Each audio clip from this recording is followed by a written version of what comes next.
Are you looking for the ultimate tote bag, very large tote bag for that matter, that you can use as a trendy accessory to your outfit for the day, or as an amazing beach bag?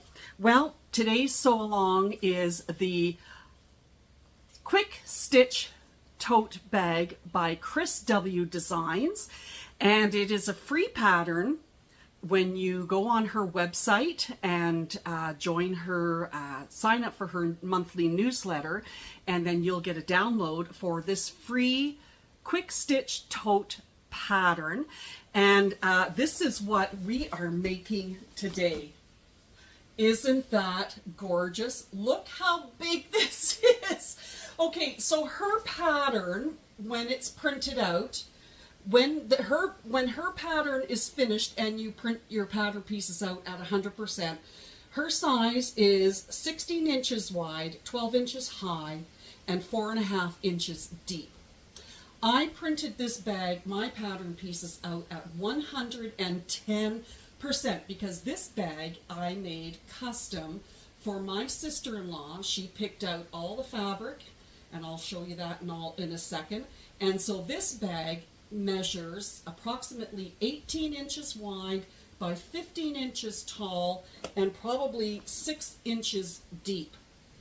So the features of this bag are: the exterior has been made with this gorgeous tan Mora faux leather from EMMALINE bags, and I will make sure that I link everything in the description so that you know where to look if you're looking for the same fabrics. The strap I made, it's 1.5 inches wide, and I made from the Night Plants water-resistant canvas from EMMALINE bags. So, and there it is on the back as well. And my bag tags I have made from Alibaba. But this bag, the straps are long, so I had to do some adjustment for the measurements because of the fact that this was printed at 110%. So Chris has the strap length in the pattern, assuming you're printing at 100%, you're making this at 100%. I made my straps 54 inches each long to accommodate the new length and or the new height, as well as the new width. So they're quite generous straps. And so each side you can put is a beautiful slip pocket. Look at that lining. Isn't that lining gorgeous? It's like a soft shell lining with a plasticized backing, so you can't iron anything on. You can't iron on any interfacing or anything like that. But it's like a beautiful sunflower color, and these colors don't get picked up as beautifully as they are. They're like a watercolor floral pattern. So you can either make the bag with just one slip pocket. I made this one with 2 slip pockets just to balance it out and of course make it even. And then on the interior, it's just a simple magnetic snap closure. Now, in this bag, I created a facing because that was not in the pattern, but I made a facing. I just measured the pattern from the top 3 inches down, cut the fabric, the Night Plant water-resistant canvas, to make a facing, so that because this soft shell material wouldn't have given enough stabilization, and I could not iron on any interfacing to stabilize it in order to make sure that your magnetic snaps didn't come apart. Because when you have a bag like this, you're just going to, you know, pull it apart, constantly pull apart. So there is a lot of tension put on the snaps. And I know what I forgot to do. I forgot to put rivets on here, and it's a little late to put the rivets on because then you'll see them through the underside. But I might still put the antique brass rivets here to add a design element. But I knew I was forgetting something. So anyhow, I created that facing just to give the top of the bag more stability because of the fact that it was so big, and also more so because of the magnetic snap closure that I wanted to make sure it had some security. So the interfacing that I did use in this bag, the exterior front and back, I used EMMALINE bags EB Fuse medium because my sister-in-law still wanted the bag to be squishy but not slouchy and not firm, which I could have used EMMALINE bags EB Fuse heavy, which I usually use in my bags, but this time I used the medium. And however, the bottom, this has a bottom base sewn on, I put 2 layers of the EB Fuse medium interfacing on top, on the inside of this bottom base, just to give it a little bit more stability. So on the inside, this one side does not have anything. Now in her pattern, she has this beautiful zipper overlay. That's not just your simple zipper overlay. It has a part that goes down like a rectangle as part of the zipper overlay, and you can make, and it has room for 2 or 3 card slots.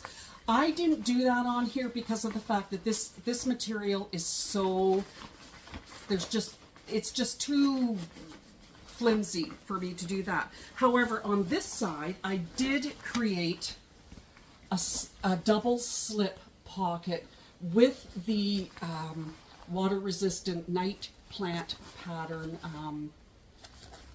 canvas for the exterior, and then of course that sunflower color soft shell on the inside. So I did create 2 separate pockets, and then of course I do have that I sew into my bags my Made in Canada labels, and I'll link all of this in the description of where I get all of my stuff. But look at this, guys. This is such a beautiful, beautiful bag, and it's big. It was an easy sew. It took a while because I was doing the tutorial, but this is an easy sew. So this bag is going to be a real popular beach bag for you, and this is going to be a real hit. And the pattern was beautifully written. It was easy, and it should be a fast, quick sew, which is why it's called the Quick Stitch Tote. But look at how gorgeous that is. And then if it's put on, look at that, and it will hold a lot. I didn't put purse feet on the bottom because I knew she was going to take it to the beach, and I just thought, I'm not putting purse feet on the bottom. But there you have it, the Quick Stitch Tote Bag by Chris W. Designs. This one made at the pattern printed at 110%. And come check it. Join us for the sew along, and we'll see you in a few minutes. Oh, I forgot to introduce myself. I'm Teresa from 360 Handmade Bags. So welcome to my YouTube channel. I forgot all about saying hi. Let me get my chair. If you're a subscriber, thanks for coming back. And if you're new here to my channel, welcome. I'm sorry. This is all new. This is my very first tutorial that I'm going to be doing. So anyhow, yes, I'm Teresa from 360 Handmade Bags. So thank you so much for being here. And thank you for joining me in making this amazingly huge bag, the Quick Stitch Tote from Chris W. Designs. All right, we'll check in a few minutes, and we'll see you soon.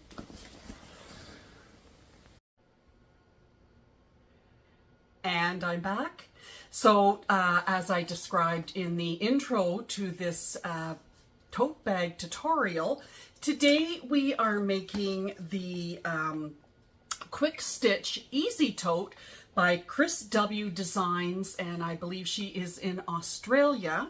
So this is the picture of the pattern, and we're going to make that up. And it's a wonderful tote bag with, you can either use webbing for the straps or make your own straps. And the measurements of this particular bag finished are 16 inches wide by 12 inches high by 4.5 inches deep. So the metric, because she happens to have it in the pattern, 41 centimeters wide by 30 centimeters high by 11.5 centimeters deep. And So the instructions here are for that finished size. However, the bag that we are making up today is a custom order, and it's my sister-in-law who asked me to make this bag. She wanted a really nice beach tote bag. Well, this is going to be a little more classier than a beach tote bag, but this is going to be a bigger version of the actual, when you print the pattern out at 100% or the actual size. I printed the pattern pieces out for my sister-in-law's bag. I printed them out at 110%. So this is going to be a big bag, and a lot of things that I construct may have to be done over there, but I know you can see it, although if I'm working here, you will see my back. So in order to get this bag, this is a free pattern from Chris W. Designs, which is wonderful. And in order to get the pattern, all you have to do is subscribe to Chris W. Designs newsletter to get the free Quick Stitch Tote pattern. And her websites, and I'll list them all in the description as well, and I'll list in the description box the vendors that I have used or where I have purchased my fabrics and zippers and all of that stuff. But the pattern, and I'll definitely link that as well, is her website is www.chriswdesigns.com, and her Aussie website is www.chriswdesigns.com.au. So that's where you can go online to subscribe to Chris's newsletter. There's a lot of great content that she publishes in her newsletter. And you can sign up and get this free pattern, the Quick Stitch Tote bag. Now, I have already done one of Chris's patterns already in the past. I don't have it to show you because when my granddaughter graduated high school last year, she started university, and I made her a messenger bag for her laptop and all of the stuff that she may need to take to university. So I made the Savannah tote from Chris W. Designs, and this is a picture of the tote bag, of the messenger bag that I made for my granddaughter. And I cut all these stars out and then appliqued them on with this tight zigzag stitch from my Kenmore. I made this all on my Kenmore, a vintage Kenmore sewing machine, domestic sewing machine. So this is a big bag, like I think it was about 17 inches wide, and it's a big bag. But anyhow, that's the Savannah messenger tote that from Chris W. Designs as well. It's a beautiful bag. Inside there are pockets for pens, for your phone, a whole bunch of different compartments and all of that. So that's a great pattern to consider if you're looking for a great school bag or messenger bag. So for today's products that I'm using today, so for hardware, I'm using one magnetic snap, and it is in antique brass, and I got that from WAWAK. The zipper tape, gotta find it here, is from Amazon.ca. Whenever I talk about Amazon, where I get some products from, it's always for me because I'm in Canada, Amazon.ca. So the zipper by the yard that I buy, and I just looked it up on my order from when I bought it, this is tan brown with the antique brass zipper teeth, and it came with 20 or 25 zipper holes, and I think it was $20. This is a possibility of a zipper pull that this is a zipper pull that came from the black zipper by the yard with the antique brass, but this is the type of zipper pull that you get with the zipper by the yard from Amazon. And this is a great size, because what I'm finding is a lot of people want a large pull on it. Like I was getting all these really fabulous looking zipper pulls that could almost go for earrings, and people want something big. So number one, they can see it, and number two, when they feel for it, they can grab it. They've got a good they've got a good grip on it for people who have difficulty with things like that. I have my bag tag, my 360, I gotta find the camera, my 360 bag tag that I had made from Alibaba.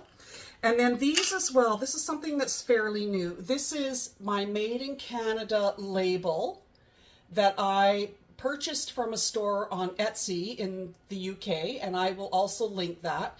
And what I do is I put a strip of 1/8 double-sided tape on the inside. I pull that off so that then I meet up the edges so that they stick together, and then I put double-sided tape on one side and one side so that when I stick it in the seam to sew, and it sticks on the inside of the bag so people can see that it's made in Canada, I use the double-sided tape to hold it in place. So those are those things that I'm using, the hardware and that. So let's go over the pieces of the pattern. And there aren't very many, but this one is going to be bigger, way bigger than the original pattern that Chris wrote at 100%, because don't forget, I printed the pattern pieces at 110%. So in the pattern, the measurements state if you're going to make your strap or if you're going to use already pre-made webbing, the measurement for the length, the total length, is in the pattern, and then you cut that length in two. But if you're making your own strap, if you're going to make a 1-inch strap, then you would cut a 4-inch wide strip to the length that's specified in the pattern, and then you would cut that when you make your strap. Then you cut that in two. Or if you're going to make a 1.5-inch wide strap, which is what we're doing today, then you cut a 6-inch wide strip. And I cut my strap longer than what was in the pattern because I'm not exactly sure. I know for sure that the measurement of the strap that Chris gives in the pattern will be too short for this bag because of the fact that it's going to be at least 2 inches taller and 2 inches wider, and I want to have ample length to work with to make the strap. So the strap I am making out of from EMMALINE bags. It's this gorgeous water resistant canvas. It's called their night plants, and it has this beautiful, it's hard to see the colors, but this beautiful watercolor print to it, and the colors are gorgeous. Like there's gorgeous purples and burnt oranges and that. So what I have done for each strip, or for each strap, because I'm going to make 2 of these and I know I'm going to have to cut it down, but I want to make 2 that are long enough. This is 54 inches wide. So this is the whole width or length of the 1 meter that I got.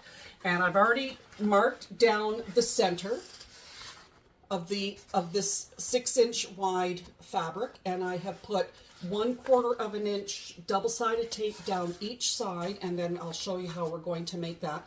The double-sided tape I get, my 1/4 inch, I get from Dollar Tree. And it's really, I think it's $1.25 a roll, and I stock up on like 25 or 30 rolls at a time. My 1/8 inch, if I go to Len's Mills in Barrie, which isn't very often, I can get it there for the same price and stock up if they have it, because they run out of it fast. But typically I'll get it a large, and it comes in large rolls on Amazon, and I order quite a few rolls at a time. So that's one strap. Just so that you know, I have already folded the strap on this one, and I folded it in, and then I have clipped it ready to go to sew. But we'll work on this one together, and then I'll go off camera and work the 2 straps together. Alrighty, so this is what the colors are going to be, the fabric that we're going to use. Like I said, it's big, so I'm just pulling everything off the table that I have here. So this is the main body at 110%. I have to back up. That is big. That's the back and the front, the 2 exterior pieces, and I am using the tan color Mora faux leather from EMMALINE bags. So that I have 2 pieces of the exterior. I have already interfaced them with EMMALINE bags EB Fuse medium interfacing. Best interfacing and really, really well priced. I typically use their her EB Fuse heavy woven interfacing, but my sister-in-law didn't want a super structured bag. So this is the medium, and there'll still be some pliability and give. And I'll link the interfacings as well in the description box. But this is the tan Mora faux leather from EMMALINE bags. The lining, I am going to see how it works, but she chose this gorgeous sunflower color. I'm not sure what it is. I think it's called PUC, and sorry, I don't know what PUC stands for, but it's like a soft shell, beautiful, very, very, very lightweight. So I have to see how this is going to sew.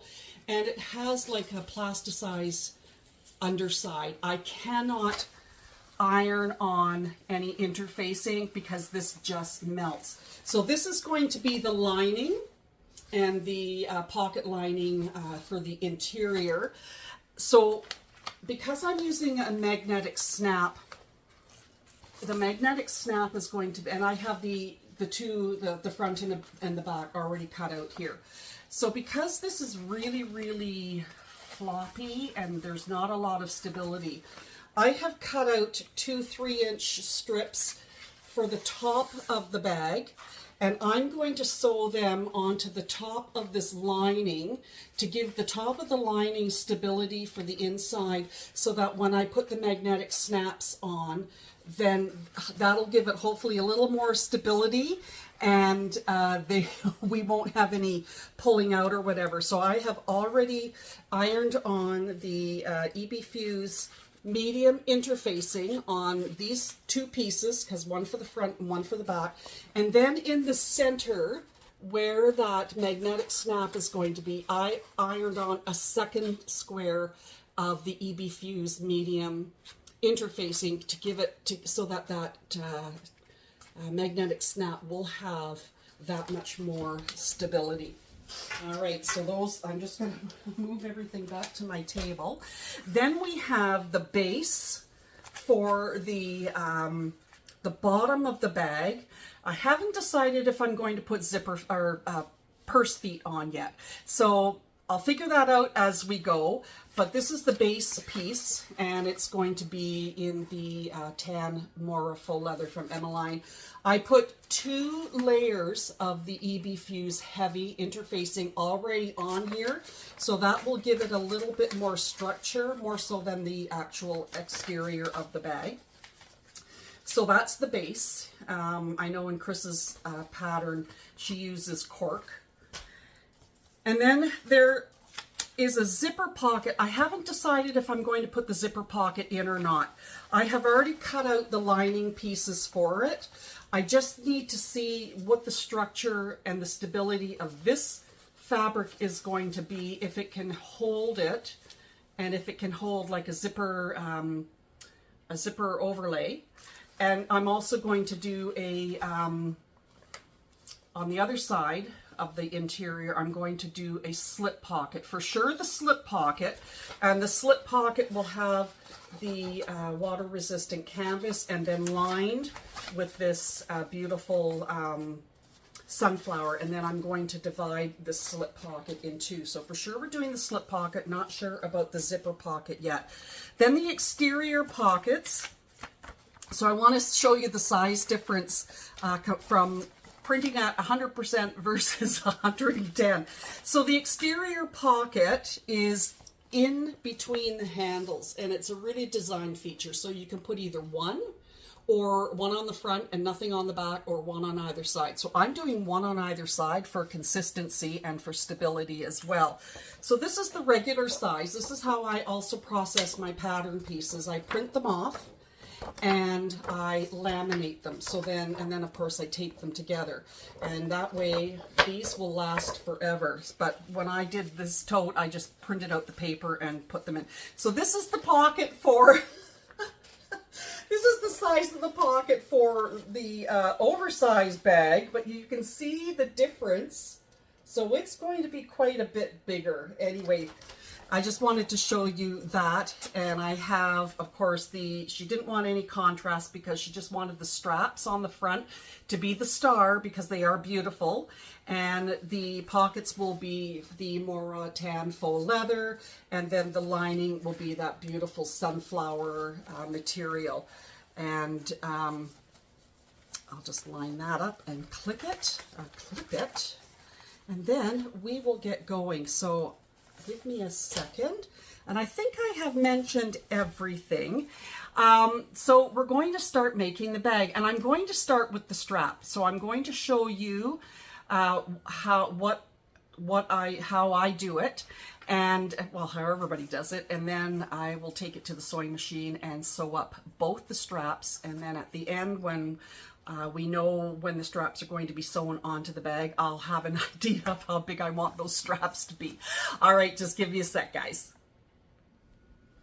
And we're back. Okay, so here is the strap. It's quite long, way longer than the table of my sewing machine. I hope first of all, we're expecting a big thunder and lightning storm today, which thankfully will break this heat wave that we have been under. 30 Celsius at least in the shade, and in the sun it has to be at least 35 to 37 Celsius. So 30 Celsius is approximately 92 Fahrenheit, if anybody wants to know the conversion. So I have already, as I said I've already marked the center all the way down the length of my strap. I have put 1/4 inch double-sided tape on either side, and what we're going to do is, because everything's sticking to me, I'm going to take the double-sided tape off one side at a time. If I can get it off. That's the hard part about double-sided tape. You can't get the backing off. Okay, so take the backing off, and then I'm going to fold it right up to that line. And I'm going to do that with each side. So I'm going to do that off camera, and then I'll come back and show you what I do next. All right, so now you can see that the 6 inches has now been shrunk down to 3 inches.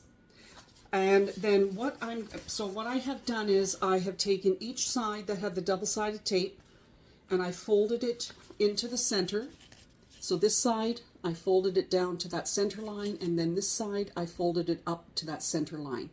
So now what I'm going to do to help ensure that this stays together before I clip it and sew it, I'm going to run down one side, not to the edge, but maybe about a 1/2 inch from the edge, another strip of double-sided tape, and then I'm going to fold it all right over, and then I'm going to clip it, because the double-sided tape will help this stay put, especially with this water resistant canvas. Sometimes the double-sided tape just does not want to stick. And it is really muggy out here, and things aren't sticking except for me. So I'm going to, when I run that double-sided tape up along the one side, then I'm going to fold everything over, and I'm going to clip the two edges together. And then we'll go to the sewing machine and we'll sew it together. So I'll be right back. Okay, so what I did was I ran the double-sided tape up the one side, folded the two edges together so that they met and were even, and then I just clipped. Now, one thing I just want to say about clips, when I first started, a lot of you may already be bag makers, and I really appreciate you being here. But when I first started out 2.5 years ago, I had never heard of clips. I mean, when I used to sew, I used pins, and I had never heard of clips. And I'm kind of trying to help people who are just starting out as well, so that they kind of know the basics. Now, one thing about the clips is they have a flat side and a curved side. What I do is I make sure that the flat side, like if I'm going to be sewing along this top edge, I make sure that the flat side is the part that's against my needle plate so that the curved part doesn't raise. If the curved part is down, this is just my opinion, I don't, you know, anybody else might have a different opinion, but if the curved side of that clip is down on your sewing table and needle plate, it kind of raises this material a bit, and you really want it down flat. Plus the curve could get caught in, you know, where the sewing machine meets the edge of your table, or in where the needle plate fits, and all the grooves and that. And for me, this is just my way of kind of making sure that that doesn't happen. Yeah, sometimes it will happen, but anyhow, so I have now folded everything together so that we've got a nice 1.5 inch wide strap. So what I'm going to do is I'm going to sew 1/8 of an inch down the one side and 1/8 of an inch down the other side, and we will do that together. Now, I have already done the other strap off camera, and I just have to throw this over my shoulder because it's so long. All right, so we're just going to do this one here.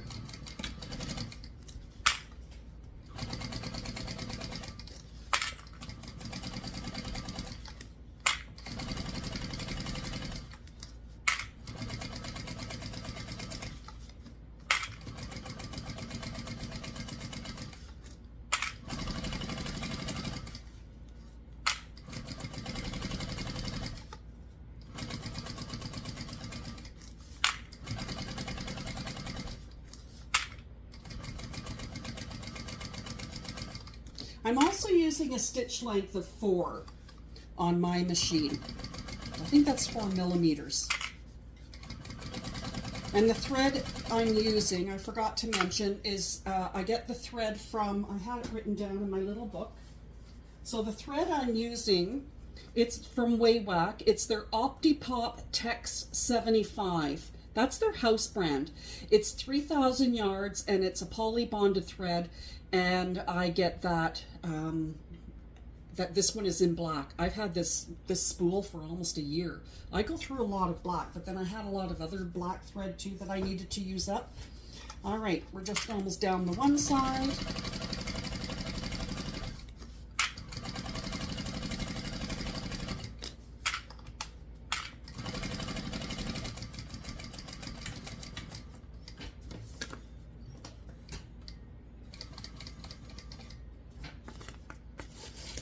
This strap is so long. Throw it over my shoulder again. And this is easier because there aren't any clips to take out. This machine sews really, it has a servo motor, my jack. I was playing with it. I was cleaning it and trying to find out where the squeak came from. I had a really annoying squeak and I couldn't figure it out. Anyways, I turned the servo motor up to the fastest setting. I have it on the lowest setting right now for speed. And no, I didn't even turn it up the fastest. I turned it up to kind of mid-range. I wanted to see how fast this thing would go. Well, it shot off like a rocket, and I'm like, there's no way I'm going to be sewing that fast. What you just saw is probably the fastest that I'll sew. All right, so we'll take that out, trim my threads. Hope I get them in the garbage can. And there you have it. Hopefully you can see the stitching, maybe in the lighter. But that's the top and the bottom. I'll figure out, I mean, this will probably be the top, but depending on what the pattern looks like, the print on here, and how it looks on the front of the bag, because this seems to have more of these watercolor flowers than this side. This side has more of the stems, so we'll see what that looks like when I put it on the bag. Alrighty, so let me check the pattern and we'll see what we're going to be doing next. Alrighty, so we're going to do the exterior slip pocket first, and we need our exterior and our lining. So I am doing 2, so I have cut 2 of them. And what we're going to do is we're going to take the right side, so this has a curved top. We're going to take the right side of the lining and the right side of the exterior pocket, the Mora faux leather, and we're just going to clip these each together so that the tops meet evenly. And then we're going to sew, at the seam allowance that she specifies in the pattern, and the seam allowances are all the same in the pattern except for top stitching. All right, I don't go crazy with clips. All right, so then we're just going to sew along the top of the exterior slip pocket. This is the pocket that goes in between the two handles.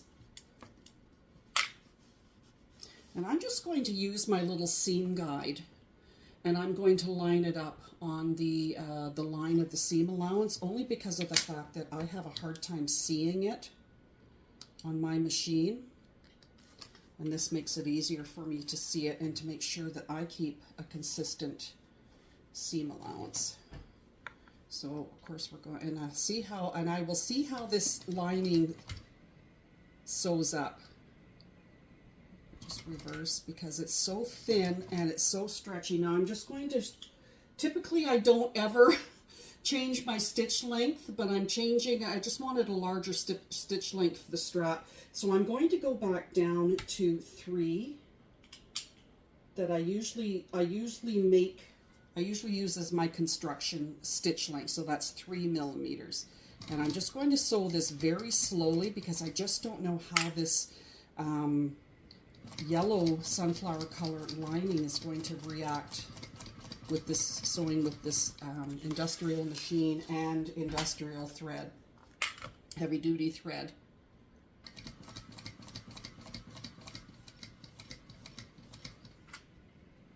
And you have to go around the curve.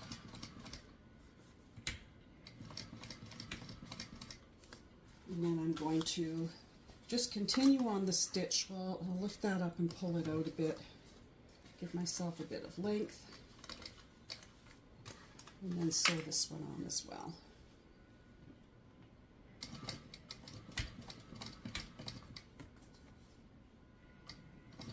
And I have my phone on Do Not Disturb because I use my Samsung S23 Ultra to record my videos. And I have it on Do Not Disturb, so hopefully no binging or bonging will come through. And hopefully there aren't any emergencies that I'm going to miss. Alrighty, so that has been finished.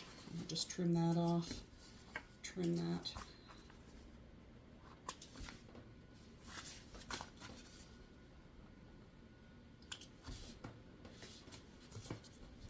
Okay, so there you can see it. Now what you can do is take, which I don't ever use, but I'm going to use today because she says in the pattern that she uses them. I'm going to take my pinking shears and I'm just going to, well maybe not because they're a little heavy. So what I'm going to do is I'm going to take my my finer scissors, my Fiskars Spring Assist scissors. They're a lot sharper and pointier, and I'm just going to clip all around this curve into the seam allowance so that it'll turn easier when we turn the right sides out and wrong sides together. I'm not trimming the seam allowance either.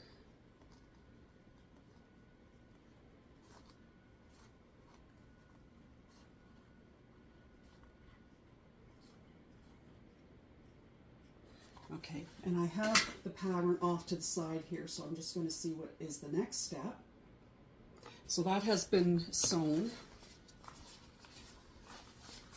And I believe then the next step is to fold, pull the right sides or the wrong sides together, kind of roll the seam, and evenly clip it together, so that we can create the exterior pocket, the top of the exterior pocket. I just have to remember to keep this in the camera view.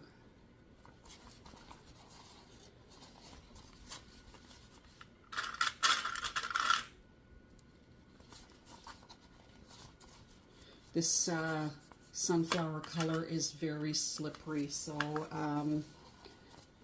I've never worked with it before, but it'll be interesting. It's a gorgeous, gorgeous, bright color, and it looks amazing with this Mora faux leather as well.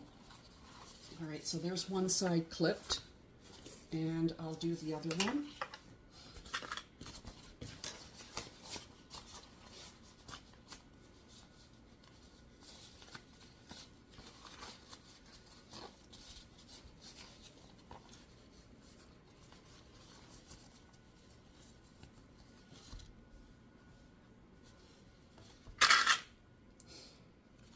All right. It'd be wonderful to see where everybody's watching from, too.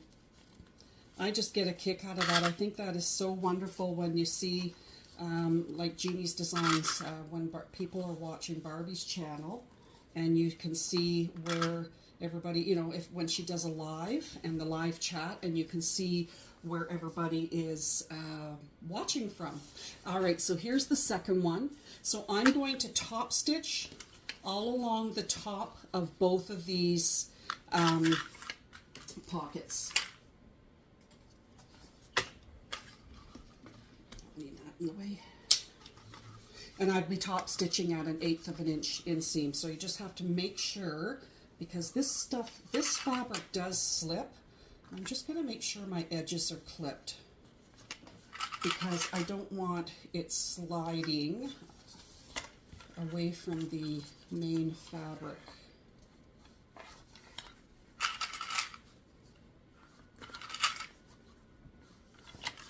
On both sides here as well.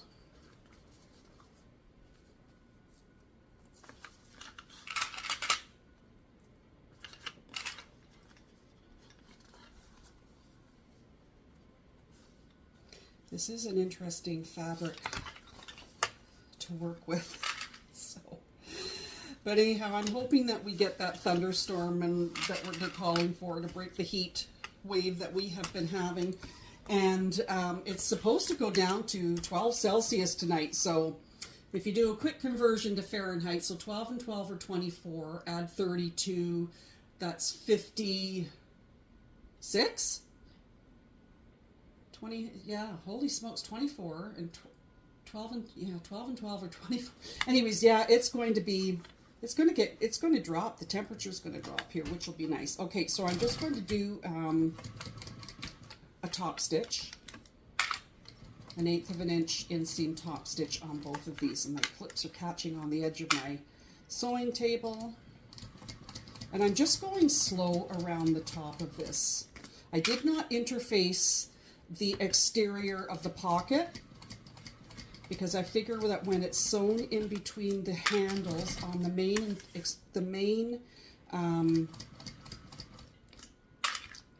exterior, that will be interfaced, that it will have that much stability. Okay, so now I'm going to do the other one.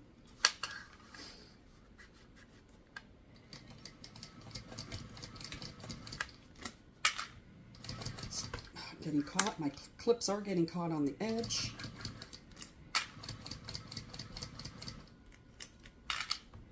I'm not a super fast sewist by any means. Just clip that so it doesn't fall off the edge and cause any weight against this one that I'm already doing.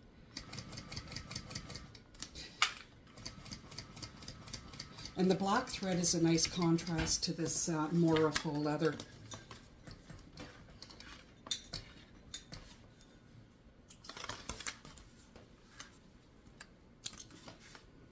Okay, so there you have it for my top stitching across the top.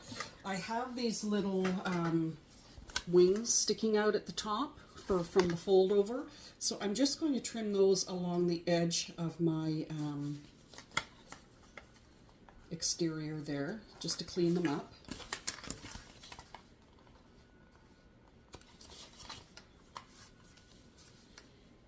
keep the edges even. All right, let's just see what the next step is.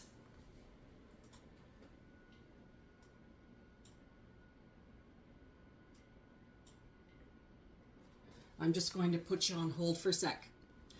All right, so the next step is on one of these exterior pockets, I am going to put my bag tag on. And I'm not exactly sure where, because I'm just going to center it. Keep these clips on. I'll just put it on this one. And I'm just going to fold it in half and create a little bit of a crease on the exterior fabric. Okay, so there you can just see that there's a bit of a crease. That kind of gives me a center line, because I know on the washer that goes on the back of my bag tag, the bag prongs will fit. One of them goes into the second last one on this side, and the second last one on this side. And there are 2, 4, 6, 8, there's 10 holes. So basically this line in the center, in between the 2, 5 on either side, that's my actual center line. So that's where I'm going to line it up. And I'm just going to get a gel marker here. You won't see this after. So I'm going to line, I guess I'm going to, I have to decide where I'm going to put my my bag tag. Well, I'll put it up, I'll put it fairly close to the top here.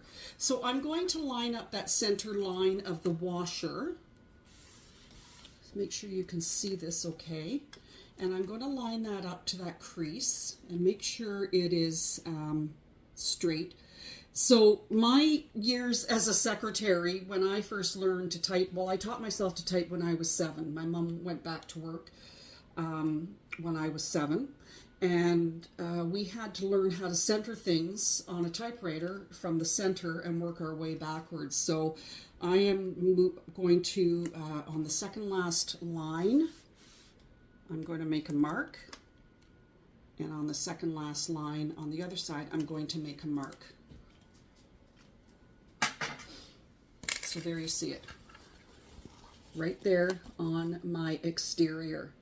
Now, I'll take the clips out for a moment, because I do not want the prongs or the mechanics of the bag label tag to come through the lining. So I'm going to flip the lining out of the way. And this is where my Gorilla Tape or duct tape come in handy. So I'm going to cut 2, oops, daisy. Oh, there's 2 pieces right there I can use, as long as I get them lined up. And I'm going to use my utility scissors to cut this. Okay, and then I'm going to find, actually what I'll do is I'll make the little slits first. I take my seam ripper and then I just pop it in the bottom of one of those, of the mark, and then very carefully just make a tiny slit in each of these marks. Make a tiny slit. Don't go fast, because you'll go all the way up the material.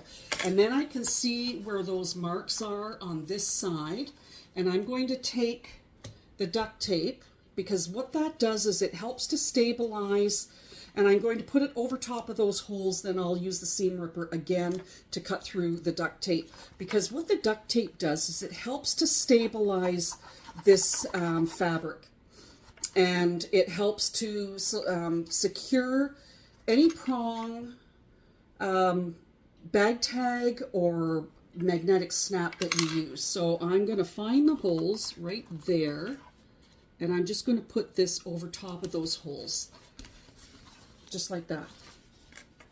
And then I'm just going to slit that again, and hopefully I've got the Gorilla Tape centered over the holes, so that on this side now you can see the marks. And then I'm going to take my bag tag and make sure I have it upside right, and I'm going to pop it through the holes from the front. And there you can see that they have come through the back. And then I will take the washer, put it over top of those prongs, and then I push, and then what I do is I just kind of loosely push them, because I want to make sure on this side, when I look at it, I want to make sure that this is straight, so that if it's looking a little off center or not, like not sitting straight, then I can kind of move it a bit, and I still have room to move it. So then I just push them down to secure them a little better.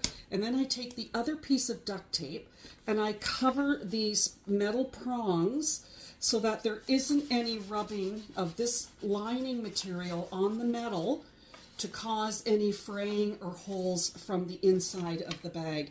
And that just helps to protect those prongs.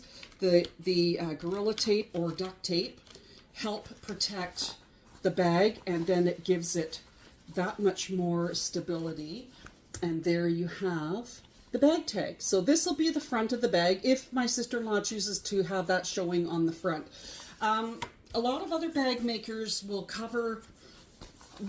do the same method, but they'll use like Decaville Light or a piece of interfacing or something heavy or foam or whatever. I just choose to use the duct tape and the or Gorilla Tape. All right, so let's see what the next step's going to be. All right, so the next step is we're going to sew all the way down one side, across the bottom, and up the other side. So about 1/8 of an inch inseam. That's just going to baste these two pieces, the lining and the exterior together. So we'll do that together, and it's just going to be 1/8 of an inch inseam.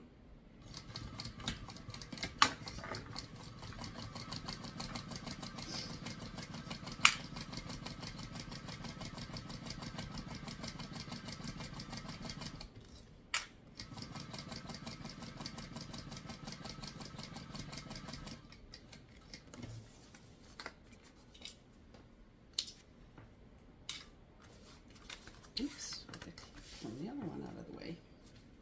Make sure that you smooth this down so there aren't any puckers, because this will create puckers from this material, front and back. And this is just a quick basting around the edges just to make sure that they're secure.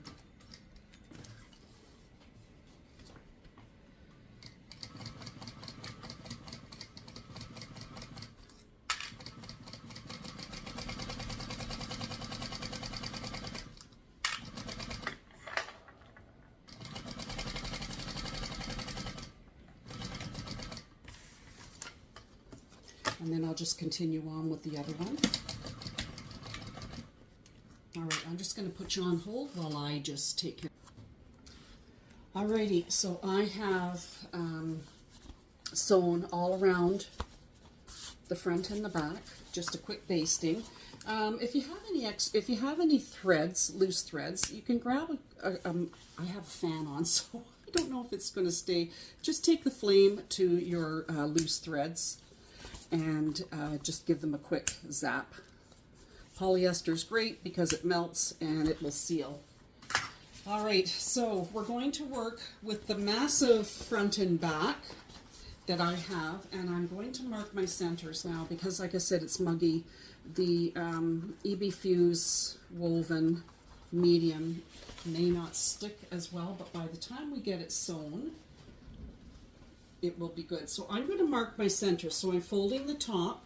It's hard to see because they're so big, but I folded the top in half, and I'm going to make a little clip here to just mark my centers and make a wedge, and I'm going to do the same on the bottom for both pieces. So you just take, for those who don't know, you just take your scissors, make a tiny little clip so that it looks like that. Just a little clip. When we used to have the, well, I don't know if they're still around, but the tissue paper patterns, when we used to make clothes, your notches used to stick out when it was a real pain to have to cut around those. But anyhow, I like this way of just quickly making a quick clip to mark the centers for when you're going to line things up. But boy, this is going to be a big bag. It's going to look amazing. And I know she's very excited to get it as well. Maybe she'll watch the tutorial. I don't know. Okay. All right, so now don't worry when you see this edge. This is part of the salvage of the Mora faux leather. This will all get stitched. This dark brown will get stitched into the actual seam allowance. So, and then on these, I want to do the same. Mark the centers. Oop, I can't fold this one because it has my tag, but I can grab the corners, and even though we've stitched it, I'm just going to quickly mark the centers on that top and bottom, or the bottom, and then on the top we can make a kind of little mark, maybe a little tiny crease. So let's work on the back side first, and I'm going to use my pencil because I know the marking won't stay, and I'm just going to take the corners. So I've already marked the back. I've already got my little notch in the back, and I'm just going to take the corners and have them meet, and then I'm just going to make a little mark at the top to mark my center, because I already have this crease mark here from when I folded it to make the notch at the top. Now she has a certain measurement of where to line this up from the bottom, and I have to figure this out because this is a much bigger bag than what the original pattern is. So I need to see, okay, body exterior, I need to see how this is going to line up according to the. Okay, that's not too bad. I think I'll just follow what she says. So I'm just going to take my ruler right here, and I'm just going to line it up on the bottom edge. Actually, I'm going to use the full, I have an 1.5 inch ruler here, and I'm just going to line it up. I'm going to line up the 6 inch in the center of my notch here, and the 6 inch line, because this is a 12 inch ruler. And then I'll make sure that my center gets lined up. My center notch, I'll make sure lines up with that 6 inch mark. And then I can take this and line this up, and then I can see that my pencil mark at the top here matches my notch. Now, one of the things is, because I will not use pins in the Mora faux leather, I will use painter's tape or washi tape just to hold the sides down, just to make sure that this is going to stay together. Oops, I've just moved it because everything's sticking to me. Line that up. Everything's lined up on the bottom. Line up my center mark with that center mark on the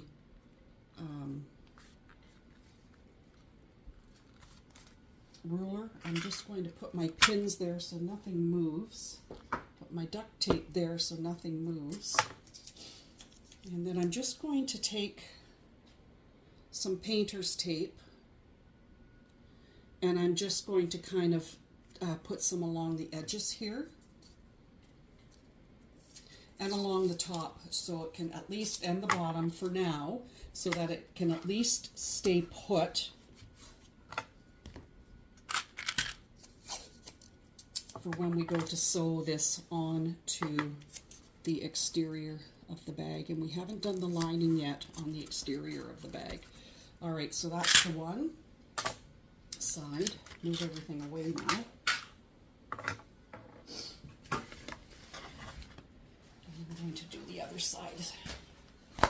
These are big pieces, and I need a big table, a bigger table for this. Just want to make that crease so I can see it a little better. Okay. And then I will make a crease at the top of this curved edge of the slip pocket. It's become really, really windy outside. It's overcast and it's windy. I have to have my windows closed or else it would be pretty noisy. All right, so I'm going to line up the center notch at the bottom with the center of the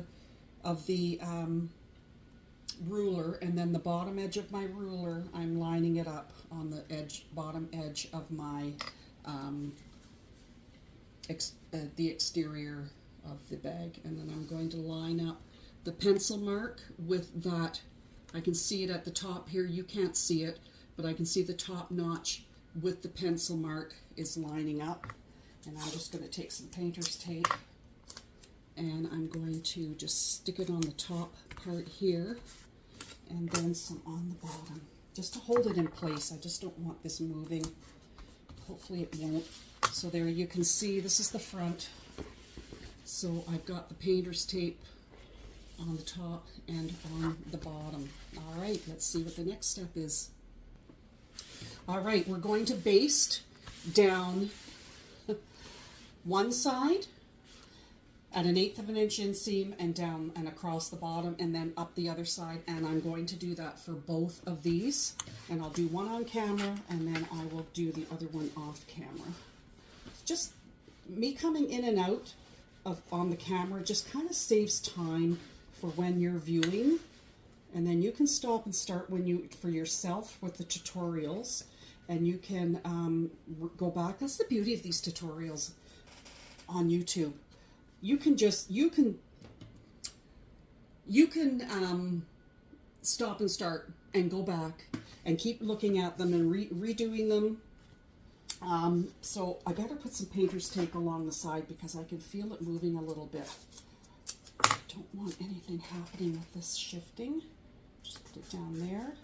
And then when I take that off, I'll move it on to the other side. Now, one of the things I'm going to show you is I'm not going to stop and start on the stitching. I'm going to pull my threads to the back, and I'm going to show you how I do that so that you don't. I know the strap is going to cover these edges, but I just don't. I'm just going to show you.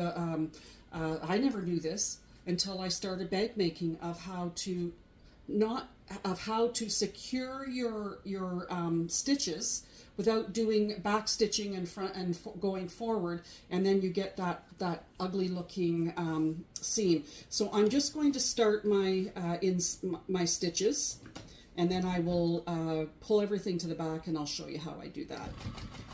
So I'm just going to secure this pocket onto the main fabric using an 1/8 of an inch inseam. I'm going to take the painter's tape off, stick it on this side now.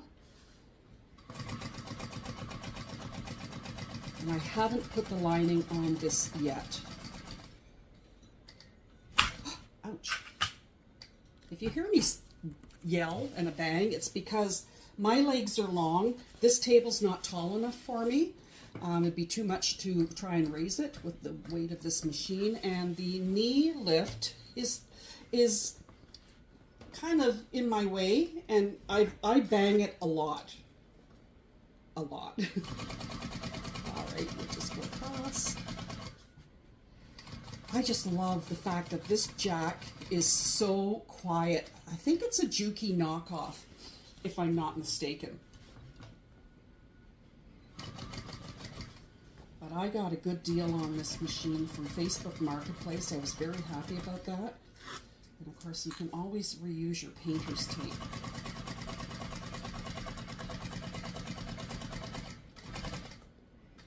All right, just going to hand crank it to the end.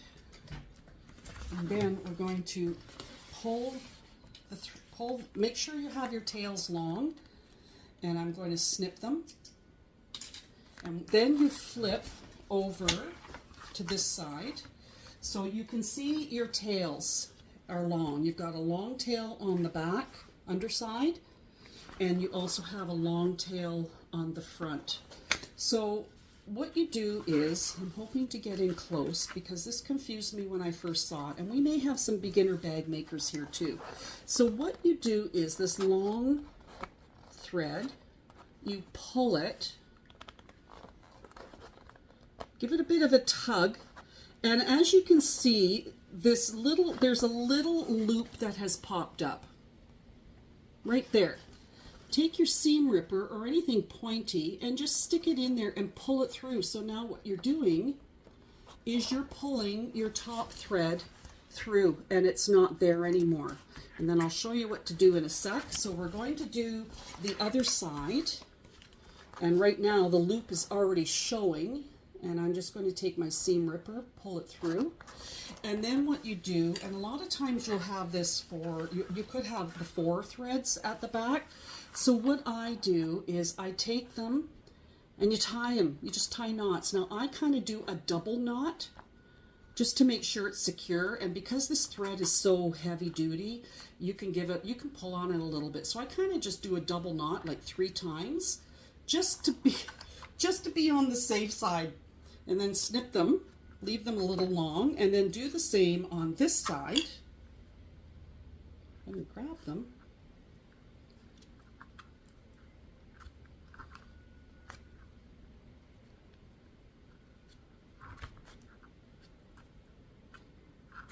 And that's pulling your threads to the back.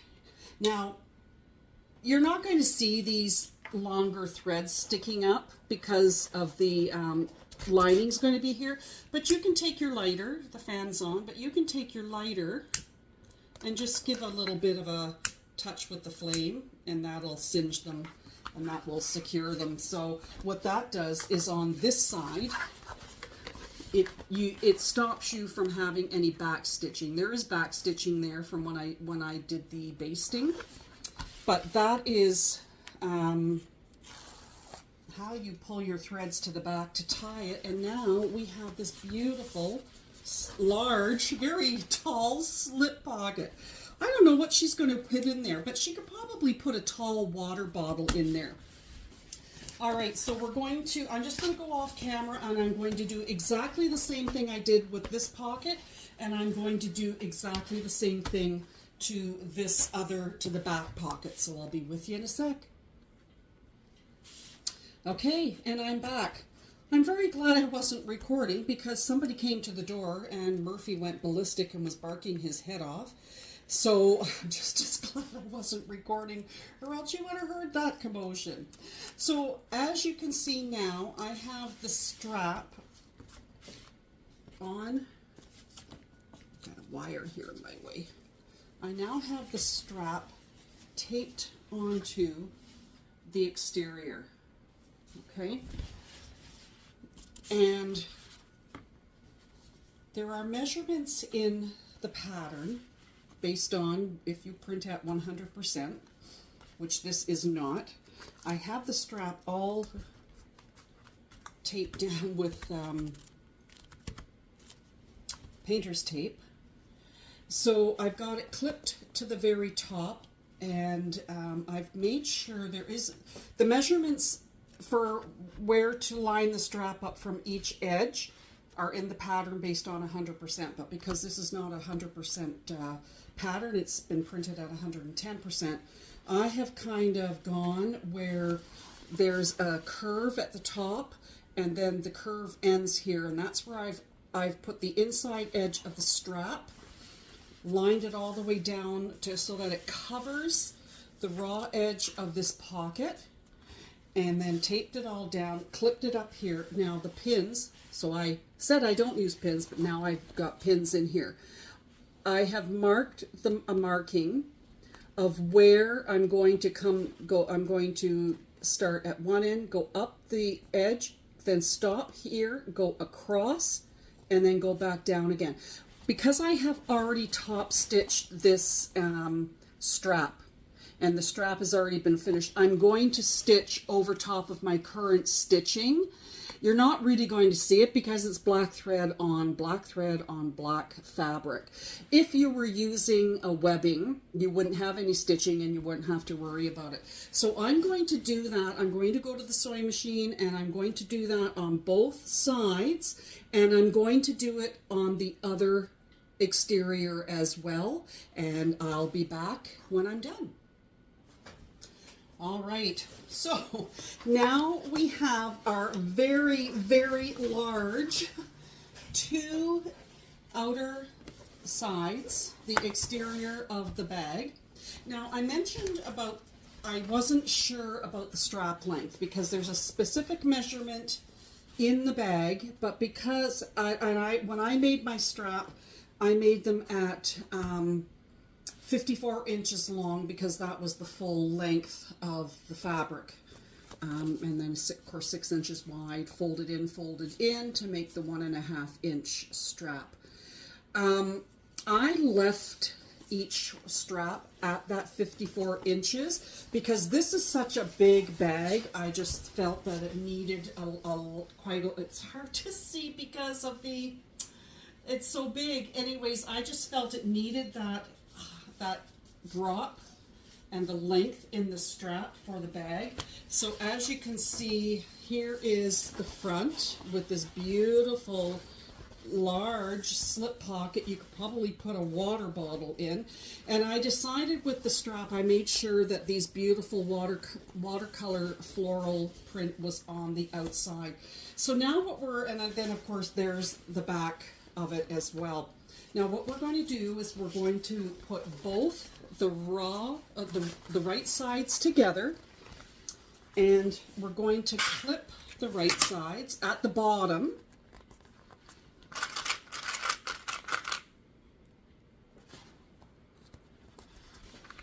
So we're clipping the two because we're going to work on the base now.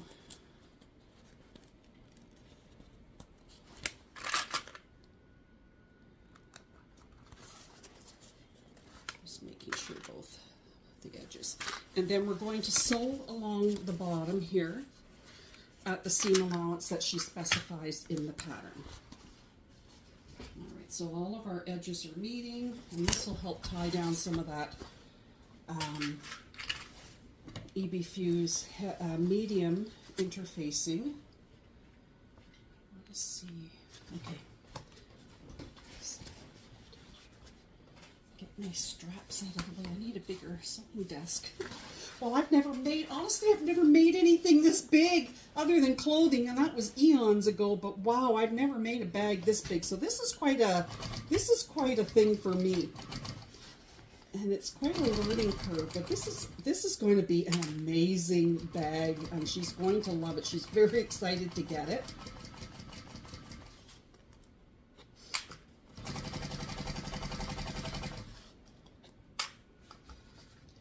Oh, I also forgot to mention, when I did the straps, so there's a certain point in the pattern that you only sew up to, and the measurement is in the pattern.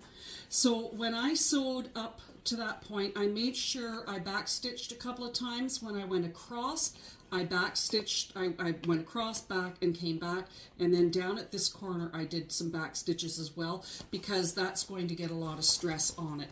And then also where on the inside of the strap, where the strap meets the pocket opening, I backstitched back and forth there too, to make sure that, because that's going to get a lot of stress, and that extra backstitching will help hold it.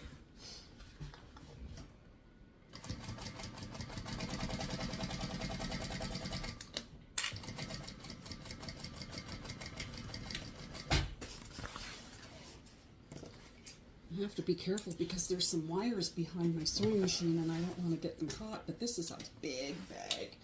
Okay, so we have the base. It's like a suitcase. We have the base sewn, and remember that dark brown from the selvage? It's caught in the seam allowance. So on this side, now she doesn't have this in the pattern, but this is what I do. I'm going to roll this up so that you can see. So your seam allowance, you just push open. So there's that dark right there. It's been caught in the seam allowance. And you wouldn't see it anyways because the base is going to go on the other side. All right, so what I do is, in order to hold this down, because you can't iron it down because it's vinyl, faux leather, I just run a stitch. I stitch all the way along the, I mean, you could use double-sided tape to hold it down, but I just take it and I'll run a stitch 1/8 of an inch in from each edge on either side just to hold this down, because see, it just pops up, and then the interfacing is there, so that causes some stiffness and there. So I'll take it to the sewing machine and I'll be right back. All right, that was a little bit of a struggle because my bobbin ran out. Thank God I had already had pre-wound bobbins before I started. And then the bobbin got stuck and I had a hard time getting it out. All right, so this is, this has to be rolled because it's just so long. Okay, so this is what I have done. I took that seam and I just ran a stitch so you can see the underside. And I just stitched it all down both sides so that I could hold that seam allowance in place. Now, the next step is we are going to work on the base, which is the bottom of the bag, and that will give the base of the bag stability. Now, she used, in the tutorial, she used cork, which was raw edge. And this has to be fixed. So the base will go across here, centered over top of this seam, the center seam. It will cover the ends of the strap on the front and on the back. But I cannot leave the raw edges on the long sides. I just will not do that. I don't like the look of it. So what I'm going to do is I'm going to pull away the interfacing along those edges, cut the interfacing away, and then I'm just going to take some double-sided tape and fold over that edge to secure it, and then we'll continue on with the base. Alrighty, we're back. So I trimmed away the interfacing that I had ironed on the 2 layers of the EMMALINE's EB Fuse Medium to give it a little bit more stability, because this one is only 1 layer. So you can see how much more pliable that is than this. So I cut 1/4 of an inch off all around the interfacing. I put 1/4 of an inch double-sided tape all around on the wrong side of each edge. So what we're going to do is we're going to fold over these edges and create a sealed edge, and we're going to start with the, oh, and before I forget, because it might be hard to see, you can already see strips of double-sided tape, the 1/4 inch that I have used. We're going to get to that after, because that's how we're going to stick it on the bag before we sew the base down. So I'm just going to start, just take off the backing of the ends. It doesn't matter. You can take all the backing off on all of the edges.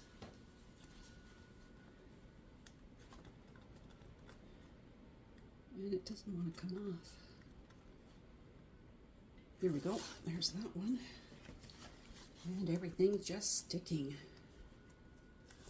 Okay. And I'm just going to fold over the 1/4 of an inch. I'm just going to fold over the raw edges. I'm just going to do the ends first. And then I'm going to do the long end edges. And just fold them over, and it should pretty well follow that where I cut the interfacing. I might, hopefully, it'll be straight, because my cutting is not the greatest. Yeah, I need a cutting 101 tutorial for me. Binding, putting seam binding around the raw edges of a bag, I'm working on, and I'm getting better. Okay, that's still looking a little lumpy along the edges, so let me just not go in 1/4 of an inch. We will go in a little less. And that will make it a little better, but we will still catch those edges. Because if I follow the line of the interfacing, I didn't cut it the 1/4 of an inch off straight. So it might look a little lumpy.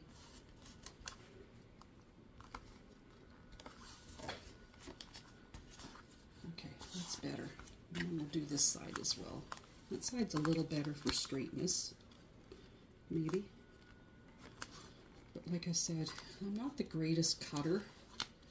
That's why people, I do have a brother scan and cut, but I haven't taken the time to learn it. I do have it up for sale on Facebook Marketplace. Okay, so we have, that's what it will look like. But what's happened is we have these corners that will cause too much bulk. So what I usually do is I take them and I kind of snip that corner off. And then as it's being sewn on, it kind of gets tucked in. So you kind of snip that bulk of the corner off.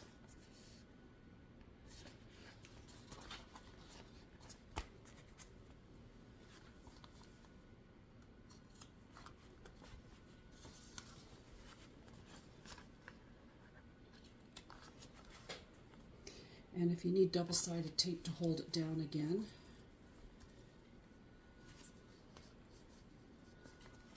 slip it the wrong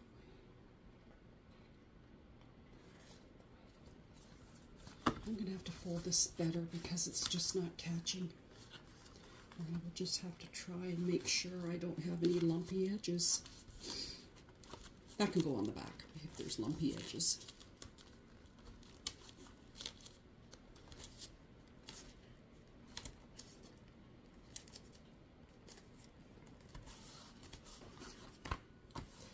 It's not too bad.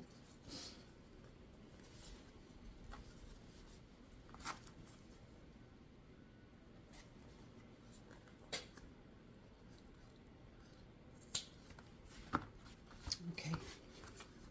Now I could go and take some double-sided tape along these edges as well, just to secure them down. And then that'll just help stick. Oops. This tape breaks easy. It might just catch the seam allowance, but this will also help tie those corners down too. And it'll help this raw edge stick to the base of this base.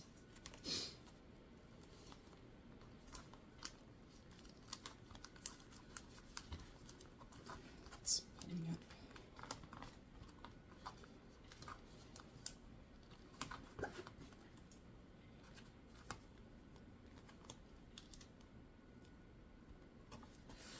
All right, now what we're going to do is we're going to take this, stick that down a bit better, and we're going to center the base over top of this center seam. Okay, if I turn it this way, but I've got to roll this, it's so big. It's just hanging off the edge of my desk. Oh. Okay, so there, I think you can kind of see it better. So the base will go over top of the seam, the center seam, centered from from this edge to this edge. And then what we'll do is when I've got it on there centered, top to bottom and left to right, then I'll pull off the double-sided tape, and then I will fiddle with it, and then I'm going to sew an 1/8 of an inch inseam all the way around the edge, and then I'm probably going to come in and do another row of stitches. I'll see how this all looks and how it's stuck down, and we'll be right back. Okay, so as you can see, I did do the 1/8 of an inch stitching along the edge, and then I did another 1/4 of an inch on the inside of that, just to make sure it was secured. And what I also forgot to mention was that I did tie my ends so I don't have any back stitching here. So I left the end on this one, and I'm just going to flip this bag. And my starting thread, I already pulled to the back. What I do when I know that I'm going to have 2 sets of thread tails to pull, the first set that I leave loose when I start, I sew for a bit, and then I will grab the thread and pull it through, and then I tie those 2 together so I know which ones I've pulled and I know which ones are good, are left over. So I have this one now that I just did, so I'm going to pull that one through. Oops. All right. And then I'm going to take the 2 tails, get that out of the way, and then I'm just going to do my double knot 3 times. Maybe I'll do it with this one without the knot in it. Good grief.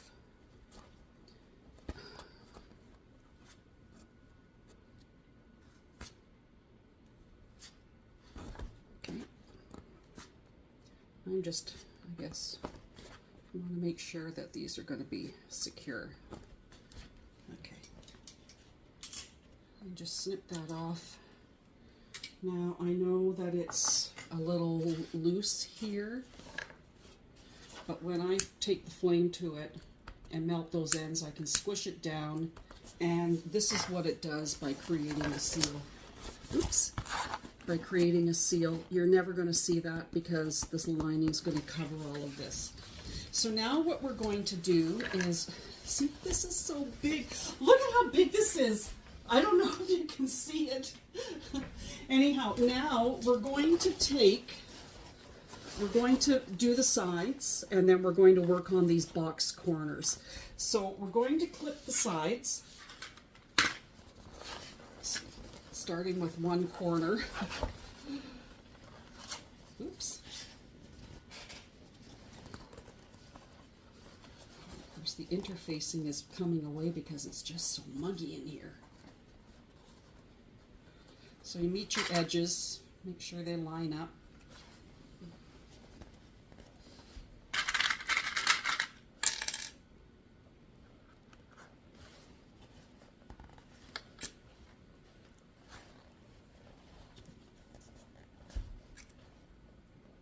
I'm going to put a few extra clips here because of the fact that it's just so big and that interfacing is not sticking. I mean, at least it's there, and then once it gets stitched in. All right, and I'm going to flip the bag to this side. Make sure that when you do get to sewing, your straps are not in the way. I'll fold this on my lap. Line up the top edges so that the corners meet, and then clip in place.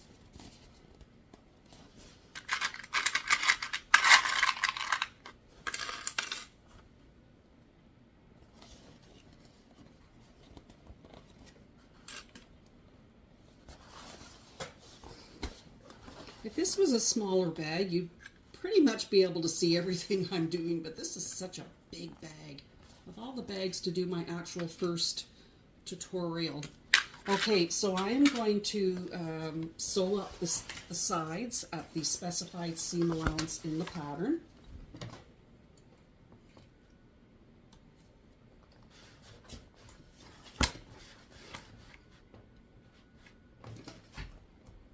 Making sure that you stop and start at the both ends.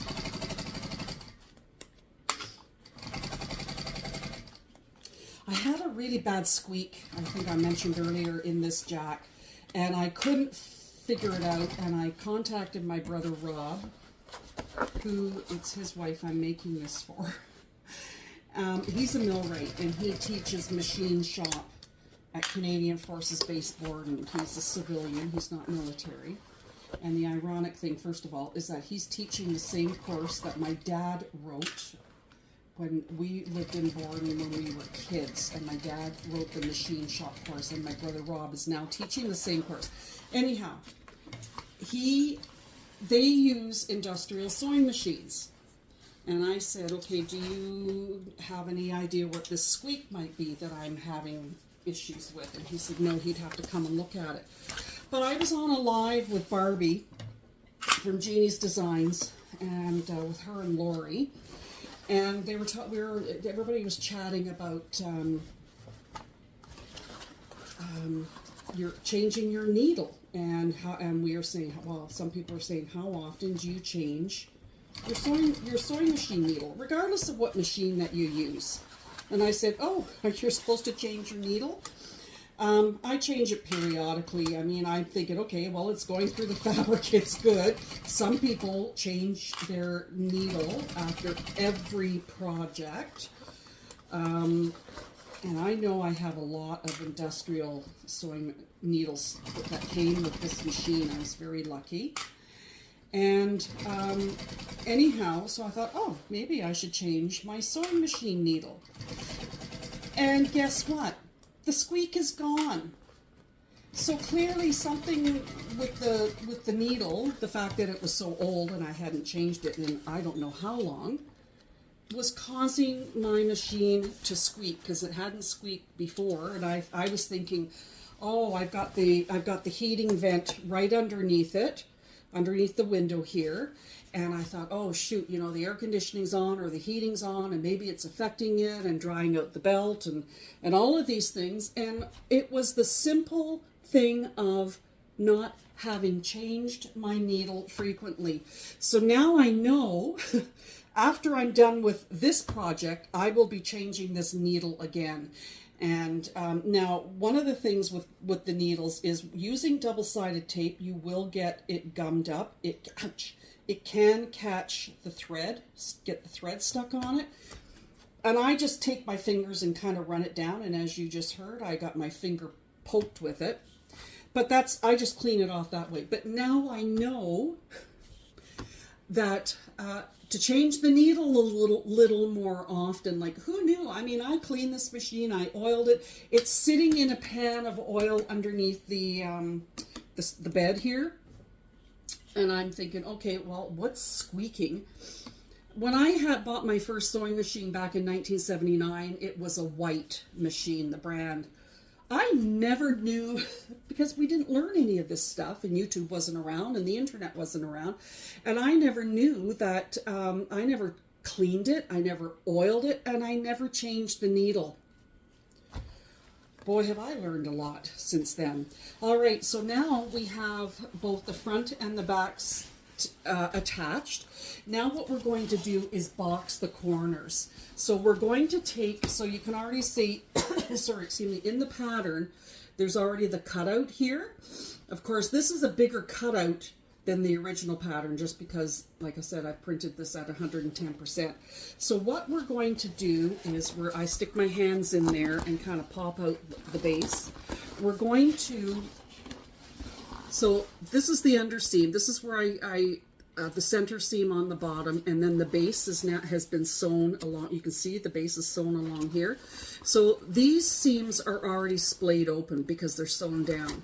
So this seam here, I can finger press open and open the seams, and I'm going to line up this seam with this seam, and then we're going to sew across, clip it, and then we're going to sew across to box the corners at the seam allowance that she specifies. So you're not going to be able to see me doing this because it's so big, but I'm just going to clip, and this doesn't take long. I mean, this is a really easy bag. Except for the fact it's big. But this is a really, it's good. I mean, if I was making it at the normal size, it would be a lot easier to handle. Or if I was making it without doing this tutorial, without filming it, it would be easier to deal with, because I probably would have had it finished by now. And it is an easy sew, and it's going to be a gorgeous, gorgeous bag. She has written this pattern. It's quite easy. Like, That's why she calls it a quick stitch sew. All right, so I have those all clipped, and my seams, top and bottom, are matching. And then I'm just going to sew across at the seam allowance, push the bag down at the seam allowance that's specified in the pattern. I just hope I don't hit anything because of the size of this bag now. And the straps are in the way, and I have wires behind, and I've hit those. All right, so just, when I go over the seam allowance, oh, hold on, my thread has gone wonky on me. I have to rethread.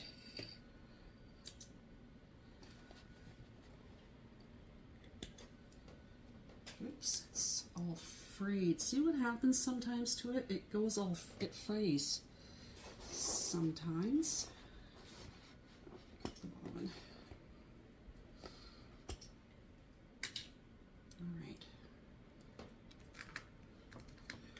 One thing I love this machine, but the one thing that I'm not that bothers me is it didn't come with any lights.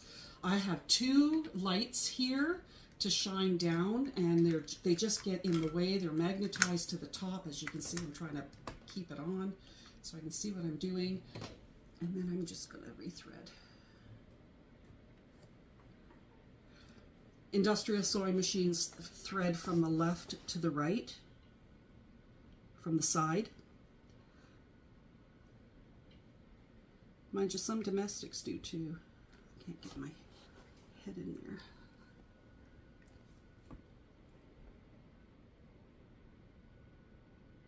There we go, got it.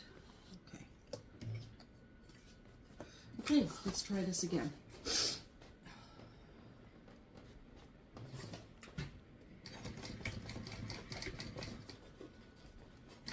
And when I get to those seams, the two seams that are lined up, I'm going to make sure that I keep that one seam that I didn't stitch shut. I'm going to make sure that I keep those splayed open, and I'm going to go forward and back over top of that seam where the 2 seams meet, just to give it more strength.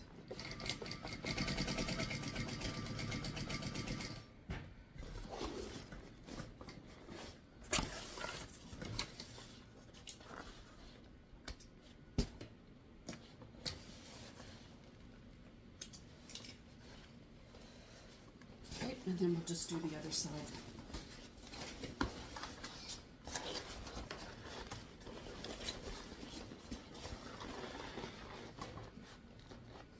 I'm thinking that I might do this tutorial in 2 sections.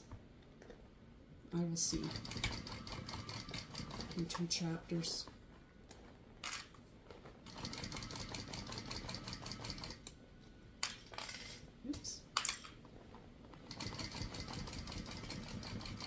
Back and forth over where the seams meet, just to secure them better.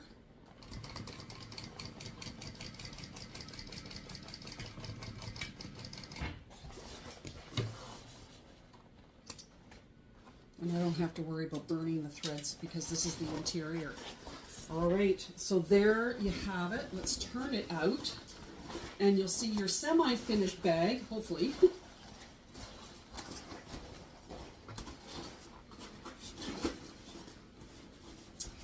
Just give me a sec. Okay, I'm back. I've raised the angle of the camera of my phone so that you can see what I'm doing. So I'm just popping the corners out of the box corners that we just did. Very easy to do. You can now see the base, and you can see how the base covers the straps on both sides. And there is your semi-finished bag. And there it is. There's the front. Isn't that gorgeous? Look at that. That is a beautiful, beautiful bag with 2. I hope I got the straps straight. But these straps really, really look amazing. The 1.5 inch straps. And I'm glad I just left them at the 54-inch length. And they did match, so that's good, the length. So I'm just going to stop the video here, the taping here, for a moment. And I'm going to decide at that point whether I'm going to do this tutorial in 2 chapters. But I'm just going to stop, take a quick break, and then we're going to carry on with the interior. All right, I'll see you in a sec. All right, now we're going to start working on the interior of our bag. Here is the exterior. Oh, there goes my pattern in the garbage. Oh, sorry. All right, so there is the exterior of the bag, front and back. And we've boxed the corners. We have the base on. We have 2 very big slip pockets that are amazing. And now we're going to be working on the interior. Now this material, so for the interior, first of all, I have decided not to do a zipper pocket inside, only because of the fact that this material, there's no stability to it. I can't iron anything, and it's just going to be too hard to manage. I will do a double slip pocket on the inside anyway. However, in the pattern, Chris has a wonderful, it's amazing zipper overlay that she has come up with. She also sells different versions of them as well, but part of this bag pattern has one of her zipper overlays that not only is it an overlay beautiful that kind of makes the zipper look fancy inside, but it has a drop down where there's room for 2 or 3 card slots, so that you can also put, if you're just wanting quick cards in there, you got a couple of card slots as well. So it's really, really well thought out of.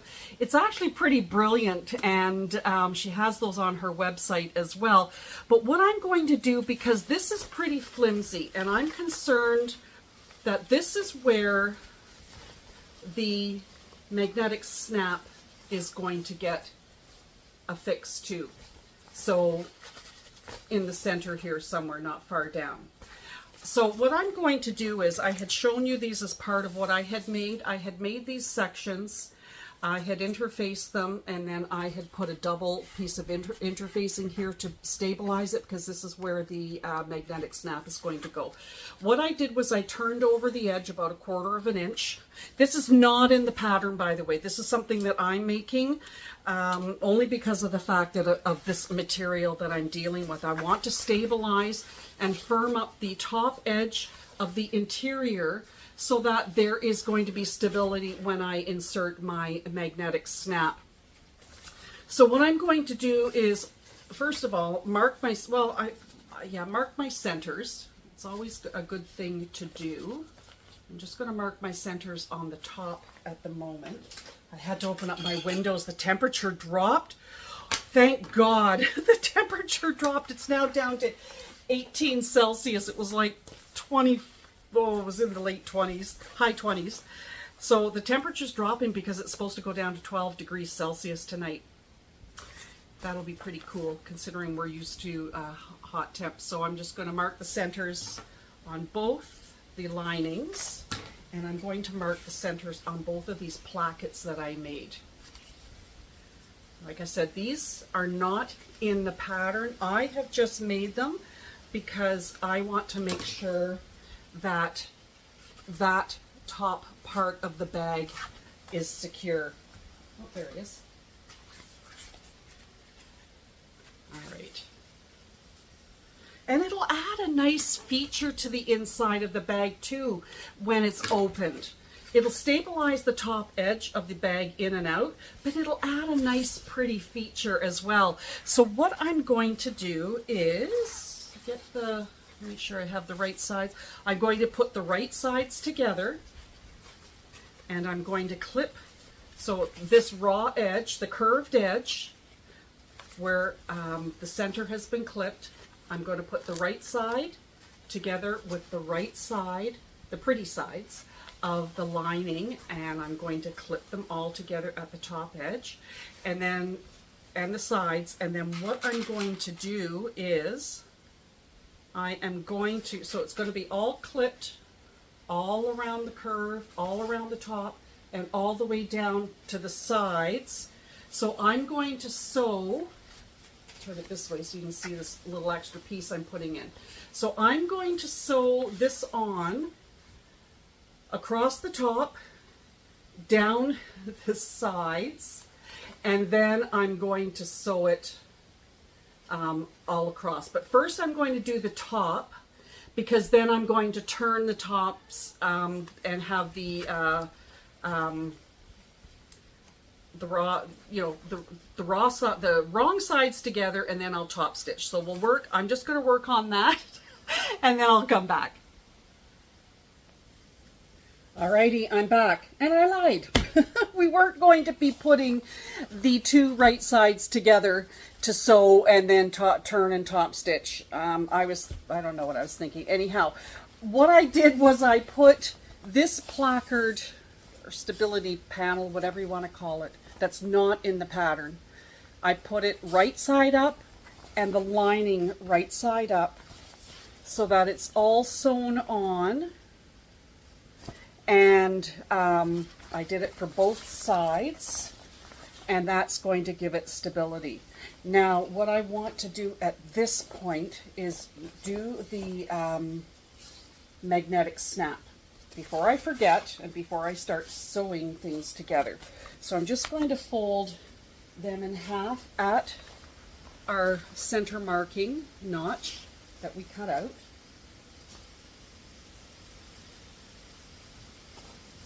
I'm just going to get my magnetic snap out of my supplies here. Can't forget that. Okay. So your magnetic snap, I've got a antique brass because that's the colors we're kind of using. Well, I'm not putting a zipper in anymore, and I'm not putting a zipper pocket in, or the zipper tab tape in anymore. But your magnetic snap has a male and a female side. These are really strong. That's why this needs to be quite firm and stable, so that when it's pulled, just to pull it open, because nobody's going to sit there and stick their nail in and open it. It has to be firm. That's why I added this top part of it to the to this other lining, because I just knew it wasn't going to be strong enough.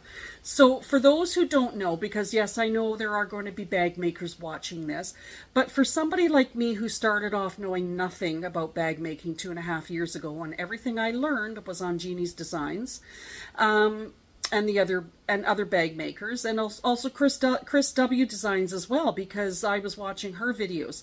So your magnetic snaps have a male, which has the little nub sticking out. You can see it there. And the female, which is concave, and the male goes into the female. Who knew, right? Each piece of your magnetic snap has a washer.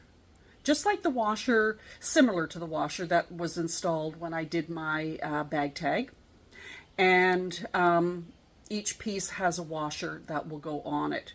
So in this particular case, it doesn't matter what side of the bag the male side goes on and what side the female side goes on. Some bags it does. But what I have done is I have folded it in half, both sides. And because I can see that fold mark, I'm just going to take my ruler, my gel pen, and I'm just going to measure down this placard piece. I call it a placard, a facing piece. Let's call it a facing. I'm going to measure down from the top edge. So I made this from this side to this top to this bottom. I made it 3 inches, and then it has a curve in it. But from this center marking point down to the bottom, it's 2 inches. So at the 1 inch mark, centered, I'm going to just put a dot. You can't really see it. There it is, very, very faint. And I'm going to do the same on the other side. Going to measure down from that center mark.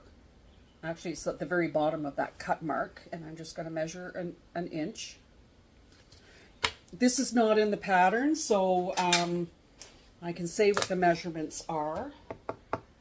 And then what I'm going to do, maybe I should have done it on the other side, but I'll take a washer, get my gel pen again, because you can't see anything else on this black. Okay, and hopefully you can see it here. If I move in a bit. So this is the mark right here. That's the center, where the center, I'm going to line up the center of the washer on over top of that mark. And then I'm going to take my gel pen, and I'm just, the slits, they're on either side of that center hole. Then I'm just going to run my gel pen up and down, and I'm going to mark the slit marks.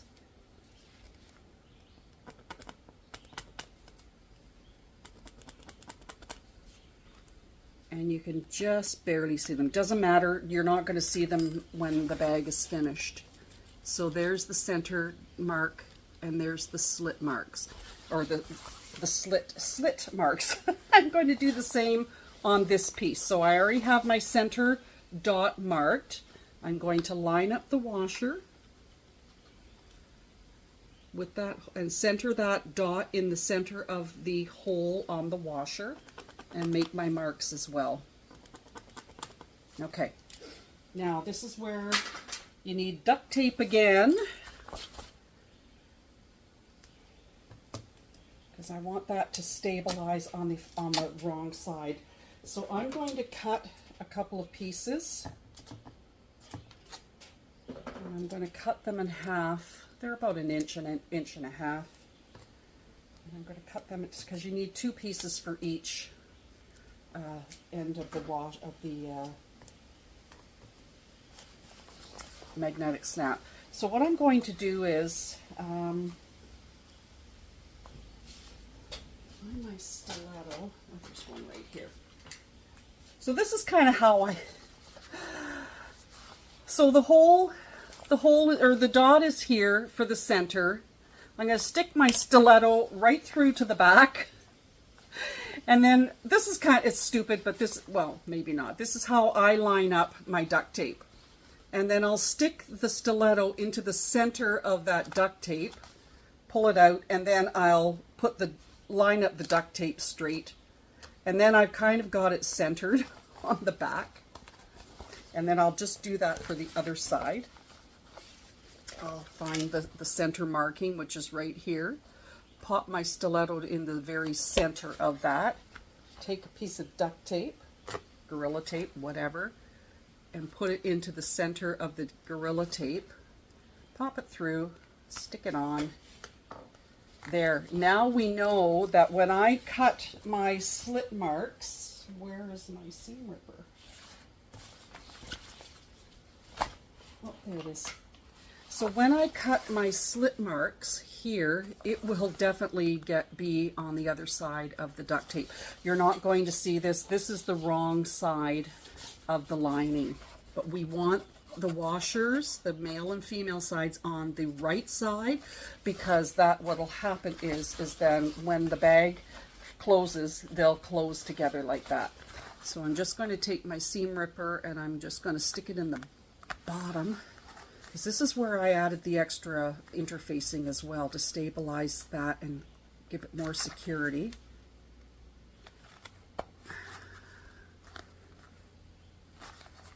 Take a bit, and I don't want to get my finger in there because I might cut myself, and I can't push too hard because we don't want to create a massive slit. There's a few layers to go through with the duct tape, 2 layers of interfacing. And one of the things also, because of the fact that this is water resistant canvas, we don't want it to fray over time.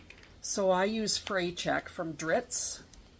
I don't have a label on this anymore. I've had it for a while. This one's almost empty.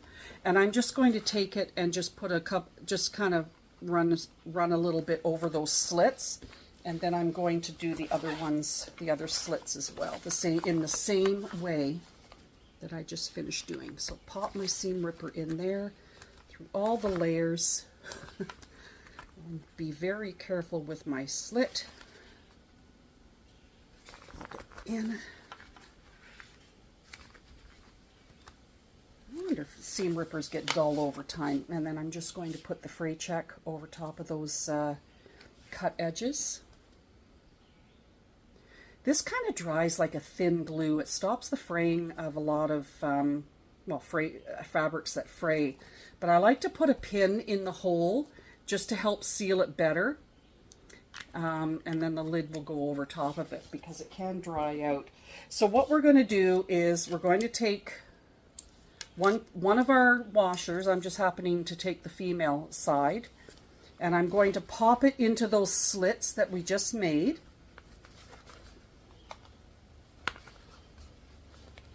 Okay. So now you see that it has come out the other side. I'm going to pop one of those washers over top of those prongs and make sure that it's pushed down. And then these prongs I push out. I splay them out. On my bag tag I push them in. But these ones I splay out, and then I'm going to take another piece of the duct tape and put it over top of those prongs so that it protects the material and it protects anything from rubbing on those metal edges. And we'll do the same with this one. And don't worry about the fray check because it will dry. Like I said, it's almost kind of like a glue in a way. Thin glue. Unfortunately, this fray check that I have, it's scented. I do have a scent allergy, and but I did get some. I have some in reserve for when this runs out, and it's unscented. Of course, that I got on Amazon. So I've popped the male snap in here. I'm going to pop the washer over top. And I'm going to splay the edges. Now, sometimes these are hard to do, and a lot of times I may just take it and push to close it best on the edge of the desk, and then it lays flat, and it closes, and then I'm going to put the duct tape over top of it to protect the metal against any edges. Now you have your male and female sides, and now they will clip together. And they should join. There, they're clipped. And now it joins perfectly at your notched edges, notched corners on both sides. So there's your interior together, so that when it pulls open, because guaranteed, whoever has the bag, my sister-in-law, or whoever would have a bag like this, they're just going to grab the top edges and pull. That's why I wanted to add this additional facing to stabilize this top. Now I'm going to take one of these linings, and this is where we're going to put the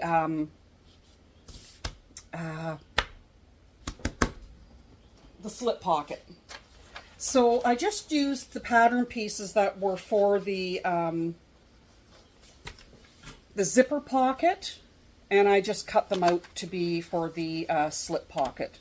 So I don't want to lose that because I have to remember to put that in. So I'm not doing the zipper pocket. It's just going to be too much, I think, with that material for the lining. So this is what I'm going to be using. So this is going to be the inside. So won't that look great together with this facing? I never realized that until now. We're going to have some beautiful contrast and some design feature on the inside with all of these gorgeous colors and this amazing bag. So this is going to be on the, you're going to see this on the exterior, and then this is going to be the inside lining. So I'm just going to take the two right sides. Let's just put this over here for now. I'm going to take the two right side edges. So I'm going to take the right side, the pretty side of the lining, and the right side, the pretty side of the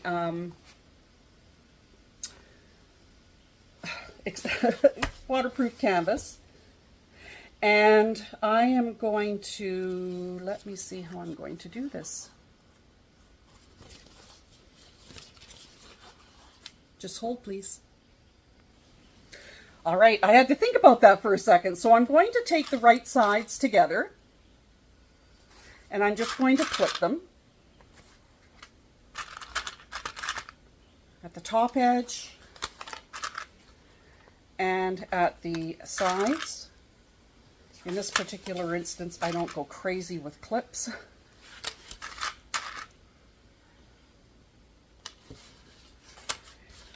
And then I am going to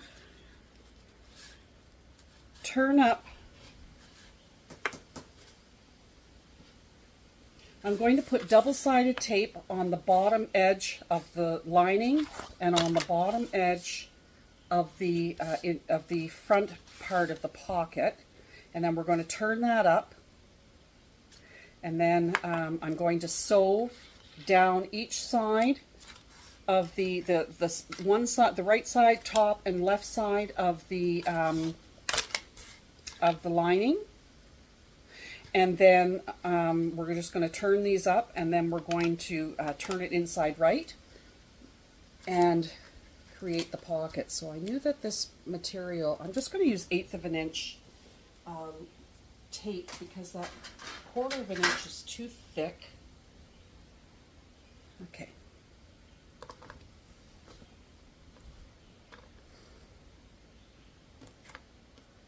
Come on. Can't, it just wants to stick to me.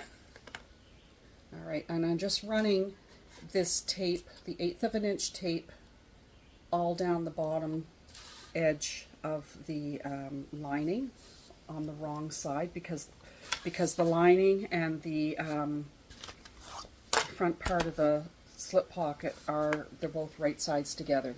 So right now you have your wrong sides up.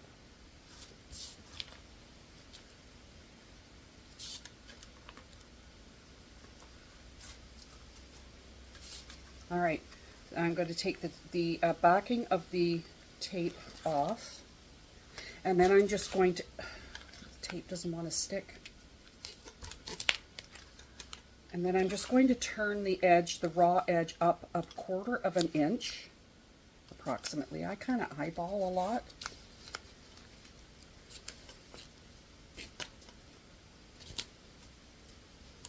Once you start turning, it kind of goes on its own, and then I'm going to flip it over, take the backing off of the 1/8 inch double-sided tape on the lining. Okay, didn't stick. And I'm going to turn that up 1/4 of an inch as well, kind of meeting the bottom edge of what I've already folded up on the other side.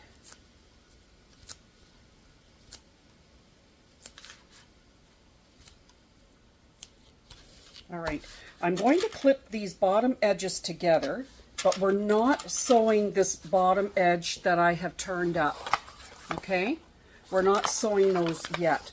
We're going to sew up this side, across the top, and down this side, and then we're going to turn this,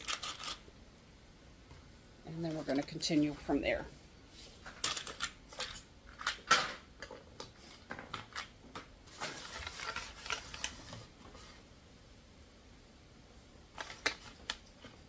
And I'm going to sew, I'm just going to sew this at 1/4 inch in, well, I'll do it at 3/8.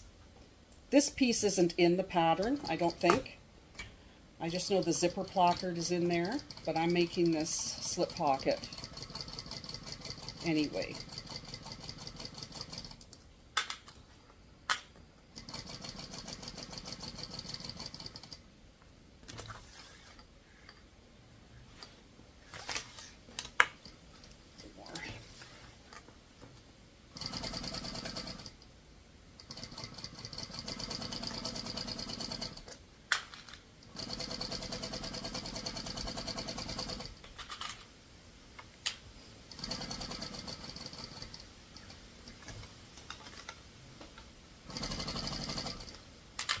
Turns out I'm doing 1/4 of an inch anyways. It doesn't matter. This is going to be centered.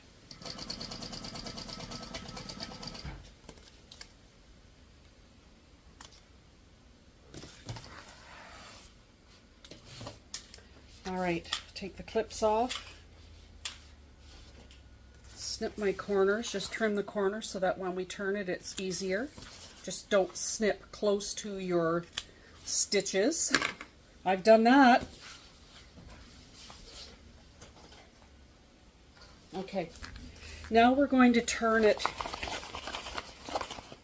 inside right, outside right. Your corners, now I do have what's called the purple fang with an A.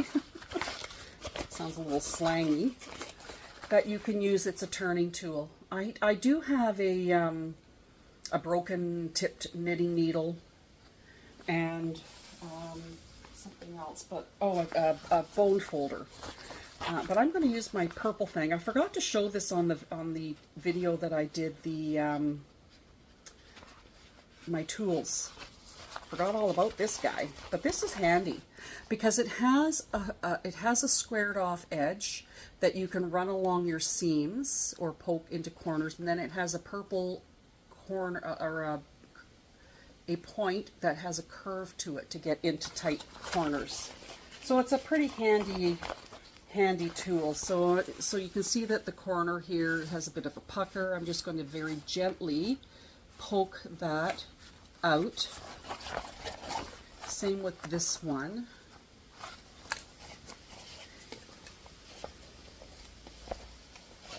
That's turning up. Okay. And then what I just want to do is kind of take the edges, the seams that I've already done, and I'm just rolling them. I just want to flatten them, and I just want to clip them into place for the moment.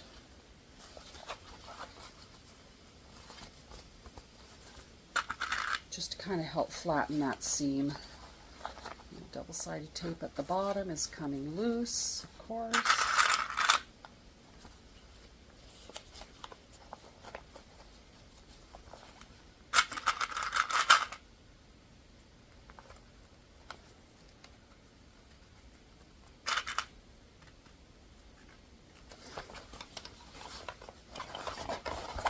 Done the top first, I guess. So I'm kind of just pushing the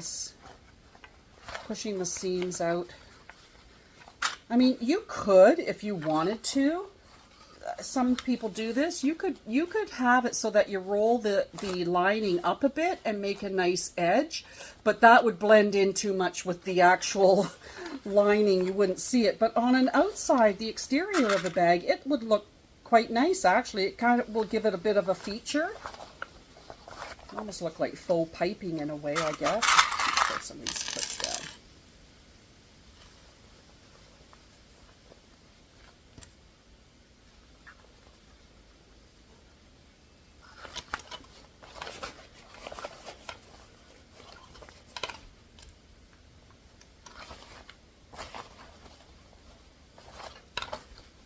Hope nobody's been trying to get a hold of me. I've had my phone on Do Not Disturb for a very long time. Usually my daughter calls every day. She still calls every day. It's kind of nice. And she's sporty. So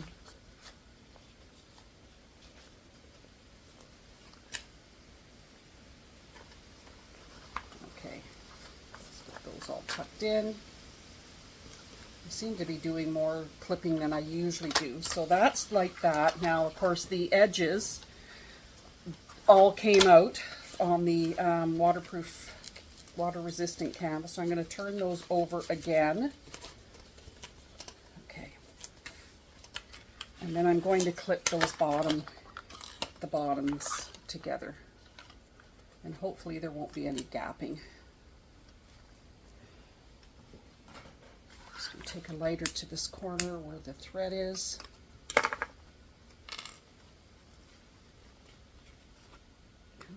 Tuck that in underneath because this will all be sewn onto the exterior of the bag, or the interior lining of the one side of the bag.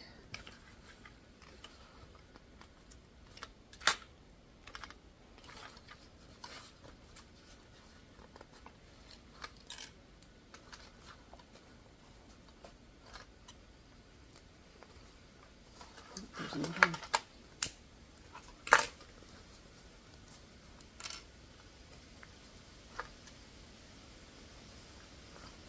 Okay, so now we have, so I want this to go this way from top to bottom because that's where you can see the pretty flowers.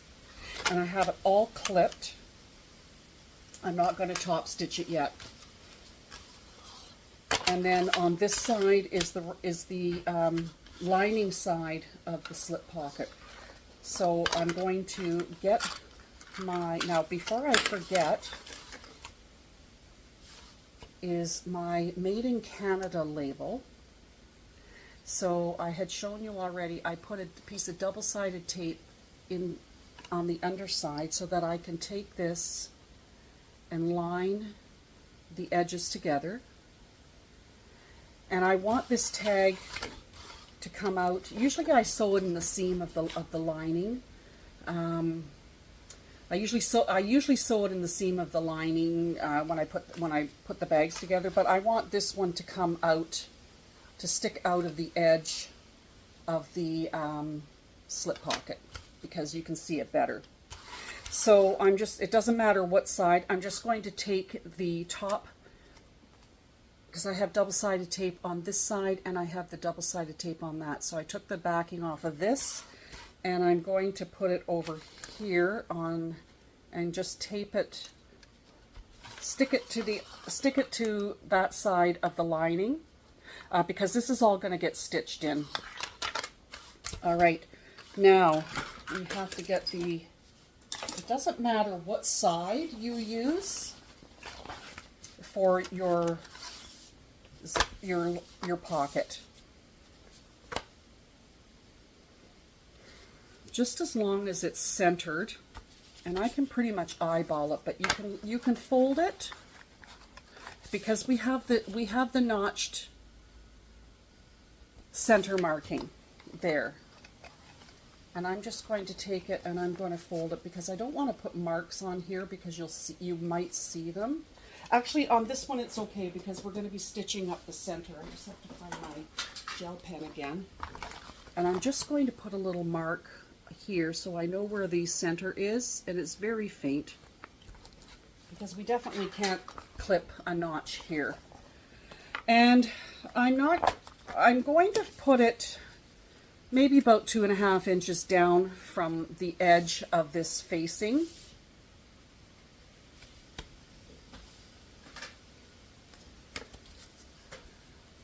I don't really think it matters. This is, so I just so that it's lined up. But I have all these clips, and I am going to have to use some. Actually, I can use pins on this because it's all fabric. So, but I do want. Okay, so that's lined up. That looks like it's centered. And I will take my 6 by 12 inch ruler and I will slide it under the clips just to see exactly how many inches I have. So we've got 1, 2, 3, 4 on that side.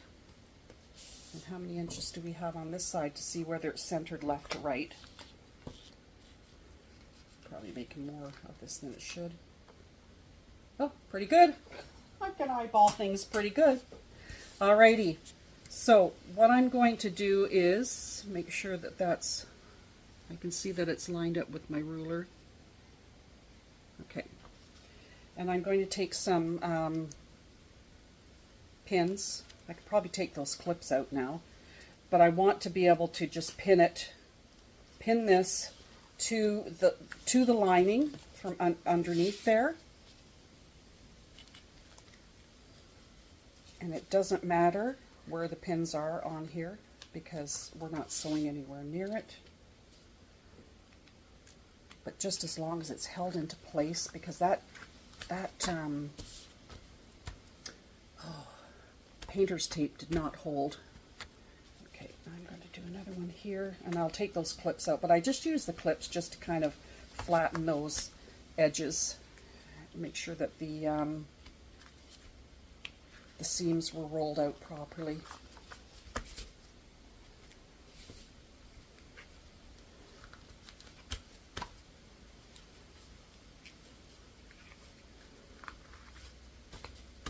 Okay, and I'm not doing anything in the center because we're going to be putting a center line down here. So now, because these are all pinned, I'm taking these clips out.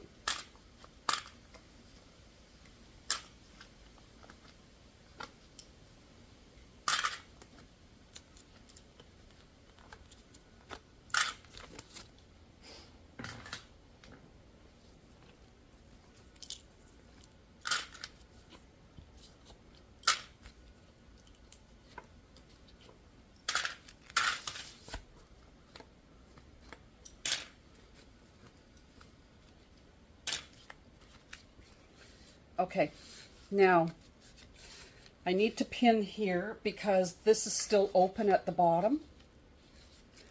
And when we top stitch this on, we're going to start at the top here, or one of these corners. We're going to start about 1/8 of an inch inseam all the way down one side, and then we're going to pivot, stop and pivot and go across the bottom, and that will seal up the bottom. I'm going to put some double-sided tape on the inside so it'll keep it closed. And then we'll go, then when we get to the center, and I should mark the center on the bottom of that.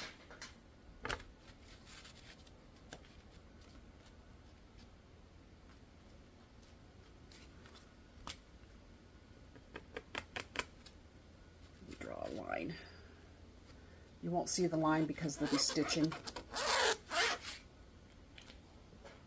Okay, let me put some double-sided tape along the inside of that bottom so it'll hold it closed, because I don't want to not catch that in the stitching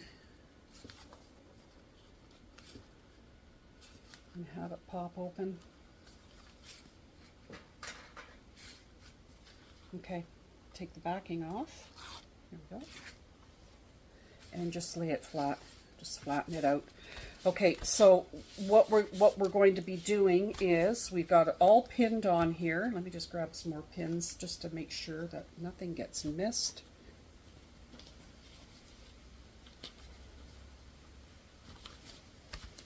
Check it from this side. It looks okay. So what's going to happen is I'll start at this corner.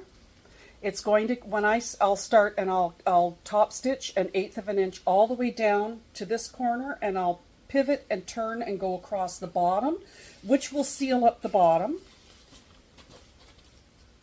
And then, yeah, so I'll just do that. I'll go down the side, go across the bottom, and then up the other side. And then I will come back to the center line at the bottom and stitch up to the top on one side, slight to the left of the one line, and then stop here, pivot, turn around, and come down just on the other side of the line. And that will create our double pocket. And it will catch the Made in Canada label that I already have in there as well. All right, I'll be back.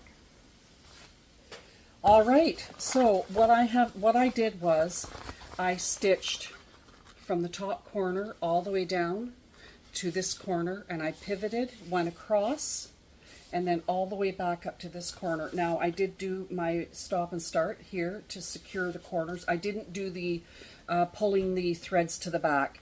And then I came back here to the center and did a stop, reverse stop and start, went up the line, did a stop and start here, went over, pivoted, went over one stitch, and then back down.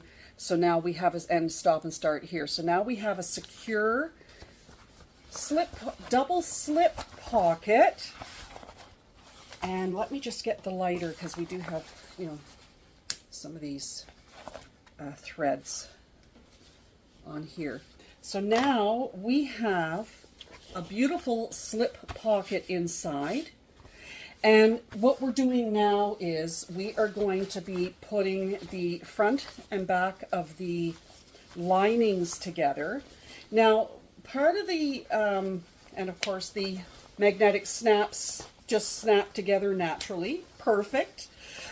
Tip now, a lot of times is with patterns, when you have your exterior pieces to cut, that's what you use for your lining as well. Well, Chris has really thought this out, because your exterior pieces were one set of one pattern piece for their front and back. And for this one, she has made it to make sure that when you sew it, it fits inside your bag. Because typically the lining pieces are the same size as your exterior pieces, and then what you do when you sew, you start at the top corner with whatever the seam allowance is, and then you wind up sewing into like a thicker seam allowance in order to make sure that the bag doesn't get isn't baggy inside and it fits better inside. But see what she has done here. She started at the seam allowance for the lining pieces. She started at where, you know, at the top end, but see how it cuts in and then it goes down the side? She's already taken care of that in the pattern, adjusting for the fact that you will have your seam allowance narrower or wider in the lining. Now, so what I'm going to be doing is, because I want to change my thread, I've got black industrial and I don't want to use black industrial on here, so I'm going to switch to a lighter weight thread and yellow if I can find some, or beige, and then I'm going to sew down the sides, okay? I'm not sewing the bottom because that's our turning hole. And so I'm not going to do that, and then I will box the corners, and I will turn these edges up just like I did with the slip pocket, and have them finished so that when it's the turning hole, I can just line them up and sew them. All right, so I will be back after I have done all that. All right, so I have sewn up the sides. I've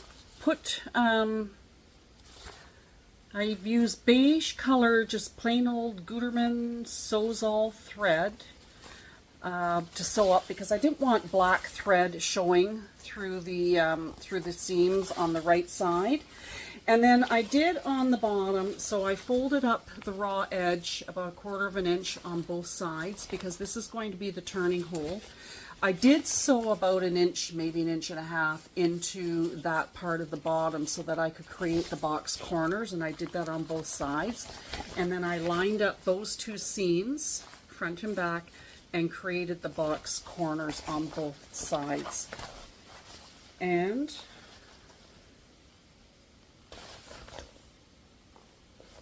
I just have to now change my thread back to black. I forgot to do that before I came on camera again. All right, give me a sec. Alrighty, we are on the home stretch. We're getting there. So now what we have to do is we have our exterior of our bag turned right side out, and our interior lining is wrong side out. Now, the interior lining is smaller than the exterior of the bag, so this is going to be a little tricky. Now, you want to decide I need to decide what side I want the slip pocket, double slip pocket on. So probably I'll have that on the back side. So I'll put that on the bottom. Let's hope that that works out and it's not backwards. And I'm going to take the interior of the bag and I'm going to squish it.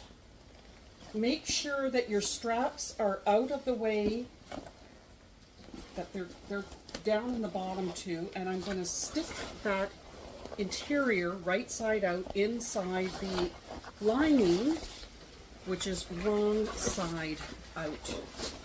And you've got the hole at the bottom. Maybe pull the straps through there so nothing can get stitched.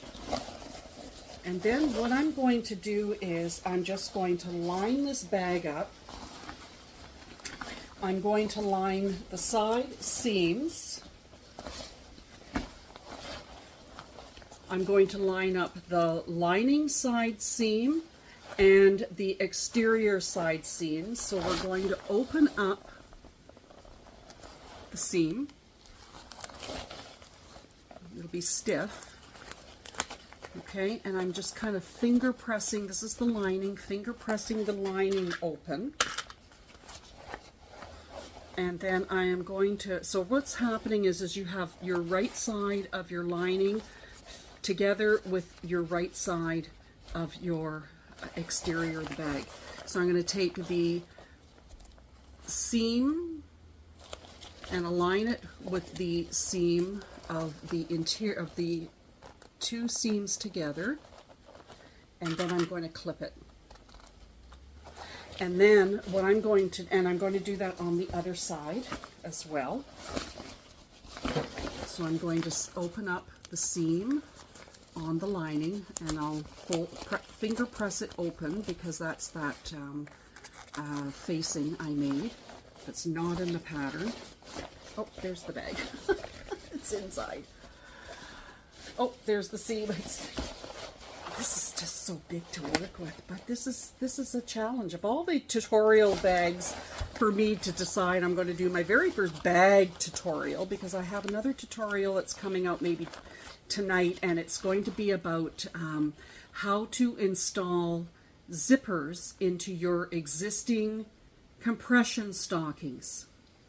That, I think, is going to be a helpful tutorial for a lot of people who can actually sew or have somebody sew for them. All right, so I'm lining up the two seams.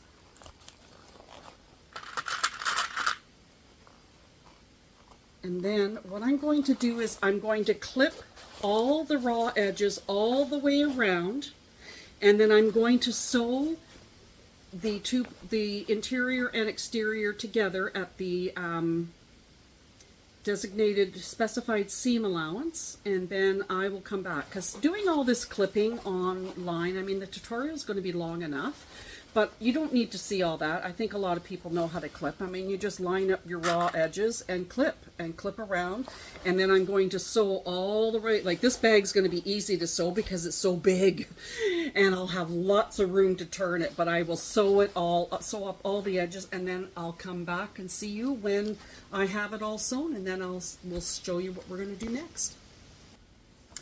Okay, so I have stitched all around this bag. It's big. And now the moment of truth. So this is our turning hole, the bottom part of the interior lining that we didn't finish. So we're going to pull the bag through that. Now, if I had done that really cool zipper pocket with the card slots that Chris wrote in the pattern, then it'd be a different kind of turning situation. But this works too. This is a little more simplified. So I'm pulling up that facing that I made, and I'm pulling that up because then the interior gets shoved back into the bag.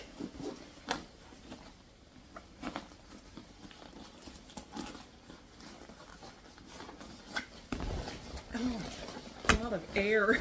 It's like a big balloon.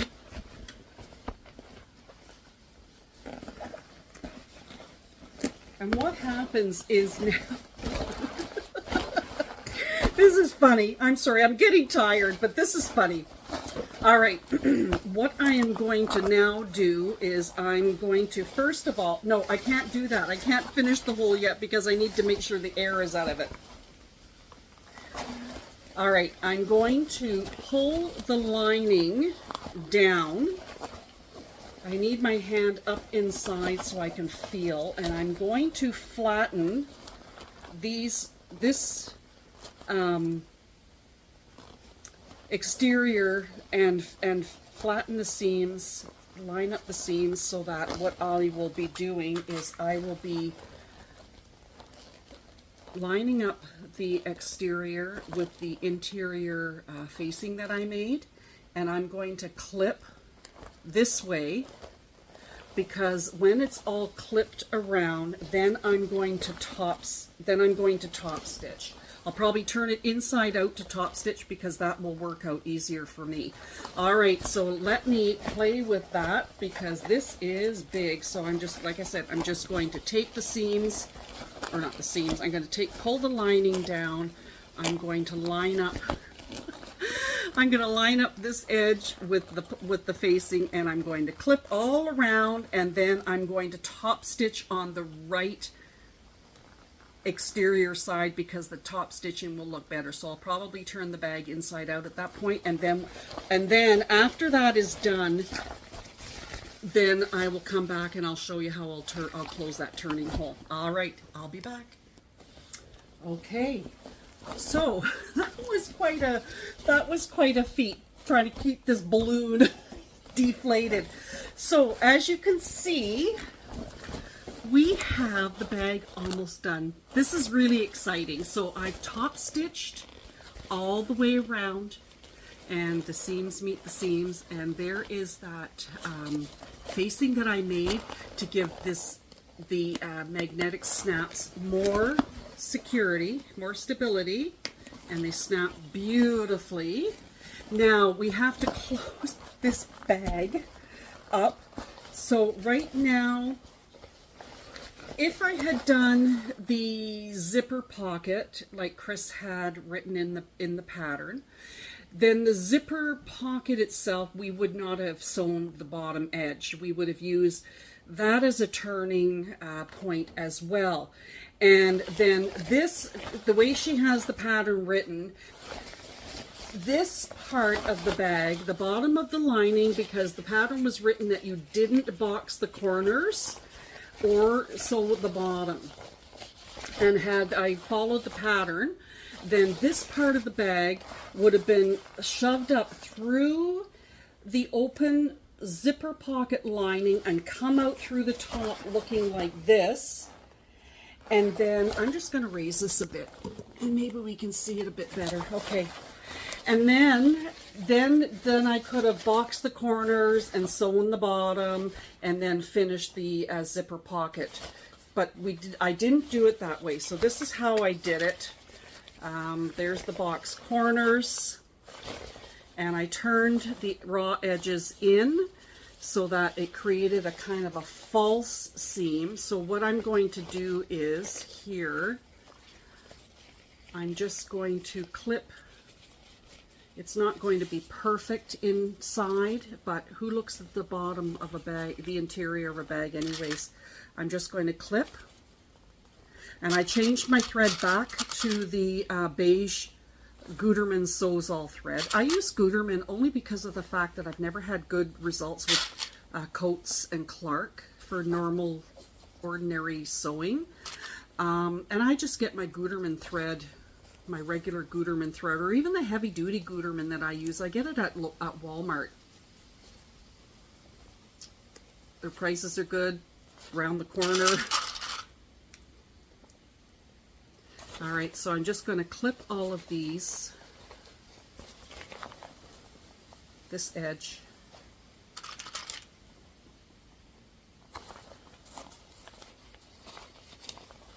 And then I'm going to sew it, and then we're going to take a look at this bag. All right, we're going to sew it now. Like I said, the bottom won't be perfect as what Chris's pattern would have written. I've got to pick on my finger. It's picking this material. Okay, get this bag out of the way, it's so big. All right. I'm just going to sew over what I had already previously sewn with the box seams. Oh, now when I top stitched the top of the bag, I increased my stitch length to a 4.5. So I'm going to go back down to a 2.5 actually, because I'm using the Sewzall and it's a thinner thread. Okay, so I'm just going to get my light here so I can see what I'm doing.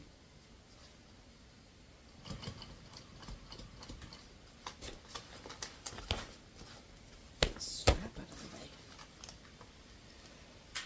I don't think I'm going to be making, unless somebody wants me to make this bag again. This is a big bag. I don't know if I'll make, you know, maybe other people may want me to make a bag.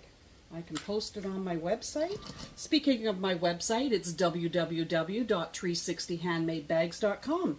I just launched my website about 2.5 weeks ago, just before I launched my YouTube channel. And if you're on Facebook, you can join my Facebook group. It's 360 Handmade Bags Facebook group. Just search that in Facebook, and you can join that. Keep an eye on what I'm doing as well. And of course, if you're watching this on YouTube, you're already on my YouTube channel. But yeah, my website is www.360handmadebags.com. Okay, the bottom of the bag has been sewn.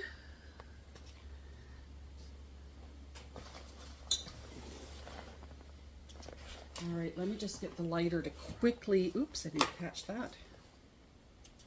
just to quickly catch these threads and seal them. I won't do it too much because of course this is plastic backing on this lining. Oh my god, this is going to be so nice. She's going to love it, my sister-in-law. And she picked everything. So what I do with my custom bags is people come, you know, they can choose the color. They tell me the color, and then I'll show them what I have in stock for faux leathers or waterproof canvases or nylons or anything like that. And then they can choose what they would like in the color of their hardware and their strap. And so my sister-in-law chose, she saw that I had this and she wanted something sunflower, and this is what I had. I didn't think I was going to have enough of this, and I did. I just had enough for the interior, especially after printing this pattern at 110%. Okay, we get to stuff the bag. I get to put it in. Oh, this is looking good. And I'll just push in all the corners. There's air in here. It's still pretty airy. But, oh my goodness, guys, this is beautiful. Okay, let me just change the camera angle. Okay, here it is. The Quick Stitch Tote by Chris W. Designs. This pattern I printed at 110%, and so it's much bigger than her finished seams or her finished bag would be if you had printed it at 100%. I think it's 16 inches by 50. Anyways, I know I said the measurements at the beginning of this tutorial, but this isn't this beautiful? Look at the straps made with the water resistant canvas from EMMALINE bags. There's a gorgeous slip pocket in the front with that sunflower color waterproof soft shell lining. I use tan faux, Mora faux leather from EMMALINE bags, and the Night Plants water resistant canvas for the straps. They're 1.5 inch straps, and I have my bag tag here at the front as well. And on the bottom we have the base that has been made just from the faux leather as well. And then on the other side there's another slip pocket. So that would fit something quite tall, like a nice tall water bottle tumbler. And then on the inside, because of this soft shell-like material that I use for the lining, look at that. Look at the colors. Isn't that gorgeous? But because of the soft shell being so lightweight and flimsy, I created, this was not in the pattern, but I created this facing that I sewed on the top because I wanted there to be some stability at the top of the bag and for where the magnetic snaps attach to, and when they clip together, because you're just going to, people are just, whoever, my sister-in-law is probably just going to pull the bag open.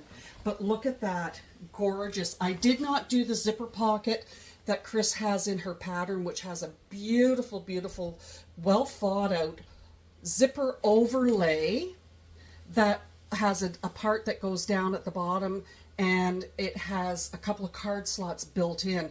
So you have a zipper, would have a zipper pocket and then card slots, but I didn't do that because this is just, there's just not enough stability in this. I couldn't interface it. And then on this side, I did make a zipper or two slip pockets here, which is lots of room for a phone or sunglasses or whatever. And then of course I have my Made in Canada label sewn into the side. But this is huge. So let's just see what the size turned out to be. I have to move all my stuff. Just see what the size of this turned out to be, and the finished size. So the bottom is, holy moly, the bottom, okay, it's about 17 inches. And it is about, well, it's about the size she wanted. She wanted 15 high by 18 inches wide. It's almost that size, but it's big. Anyhow, that is the Quick Stitch Tote, made at 110%. The pattern I printed at 110%. And this is the Quick Stitch Tote from Chris W. Designs. And I will make sure I link everything in my description for you to check out and go on her website. You can get this free pattern when you go on her website, sign up for her monthly newsletter, and then you'll get the download for free to make this wonderful tote bag yourself. All right, thanks so much for joining me here at 360 Handmade Bags and my very first official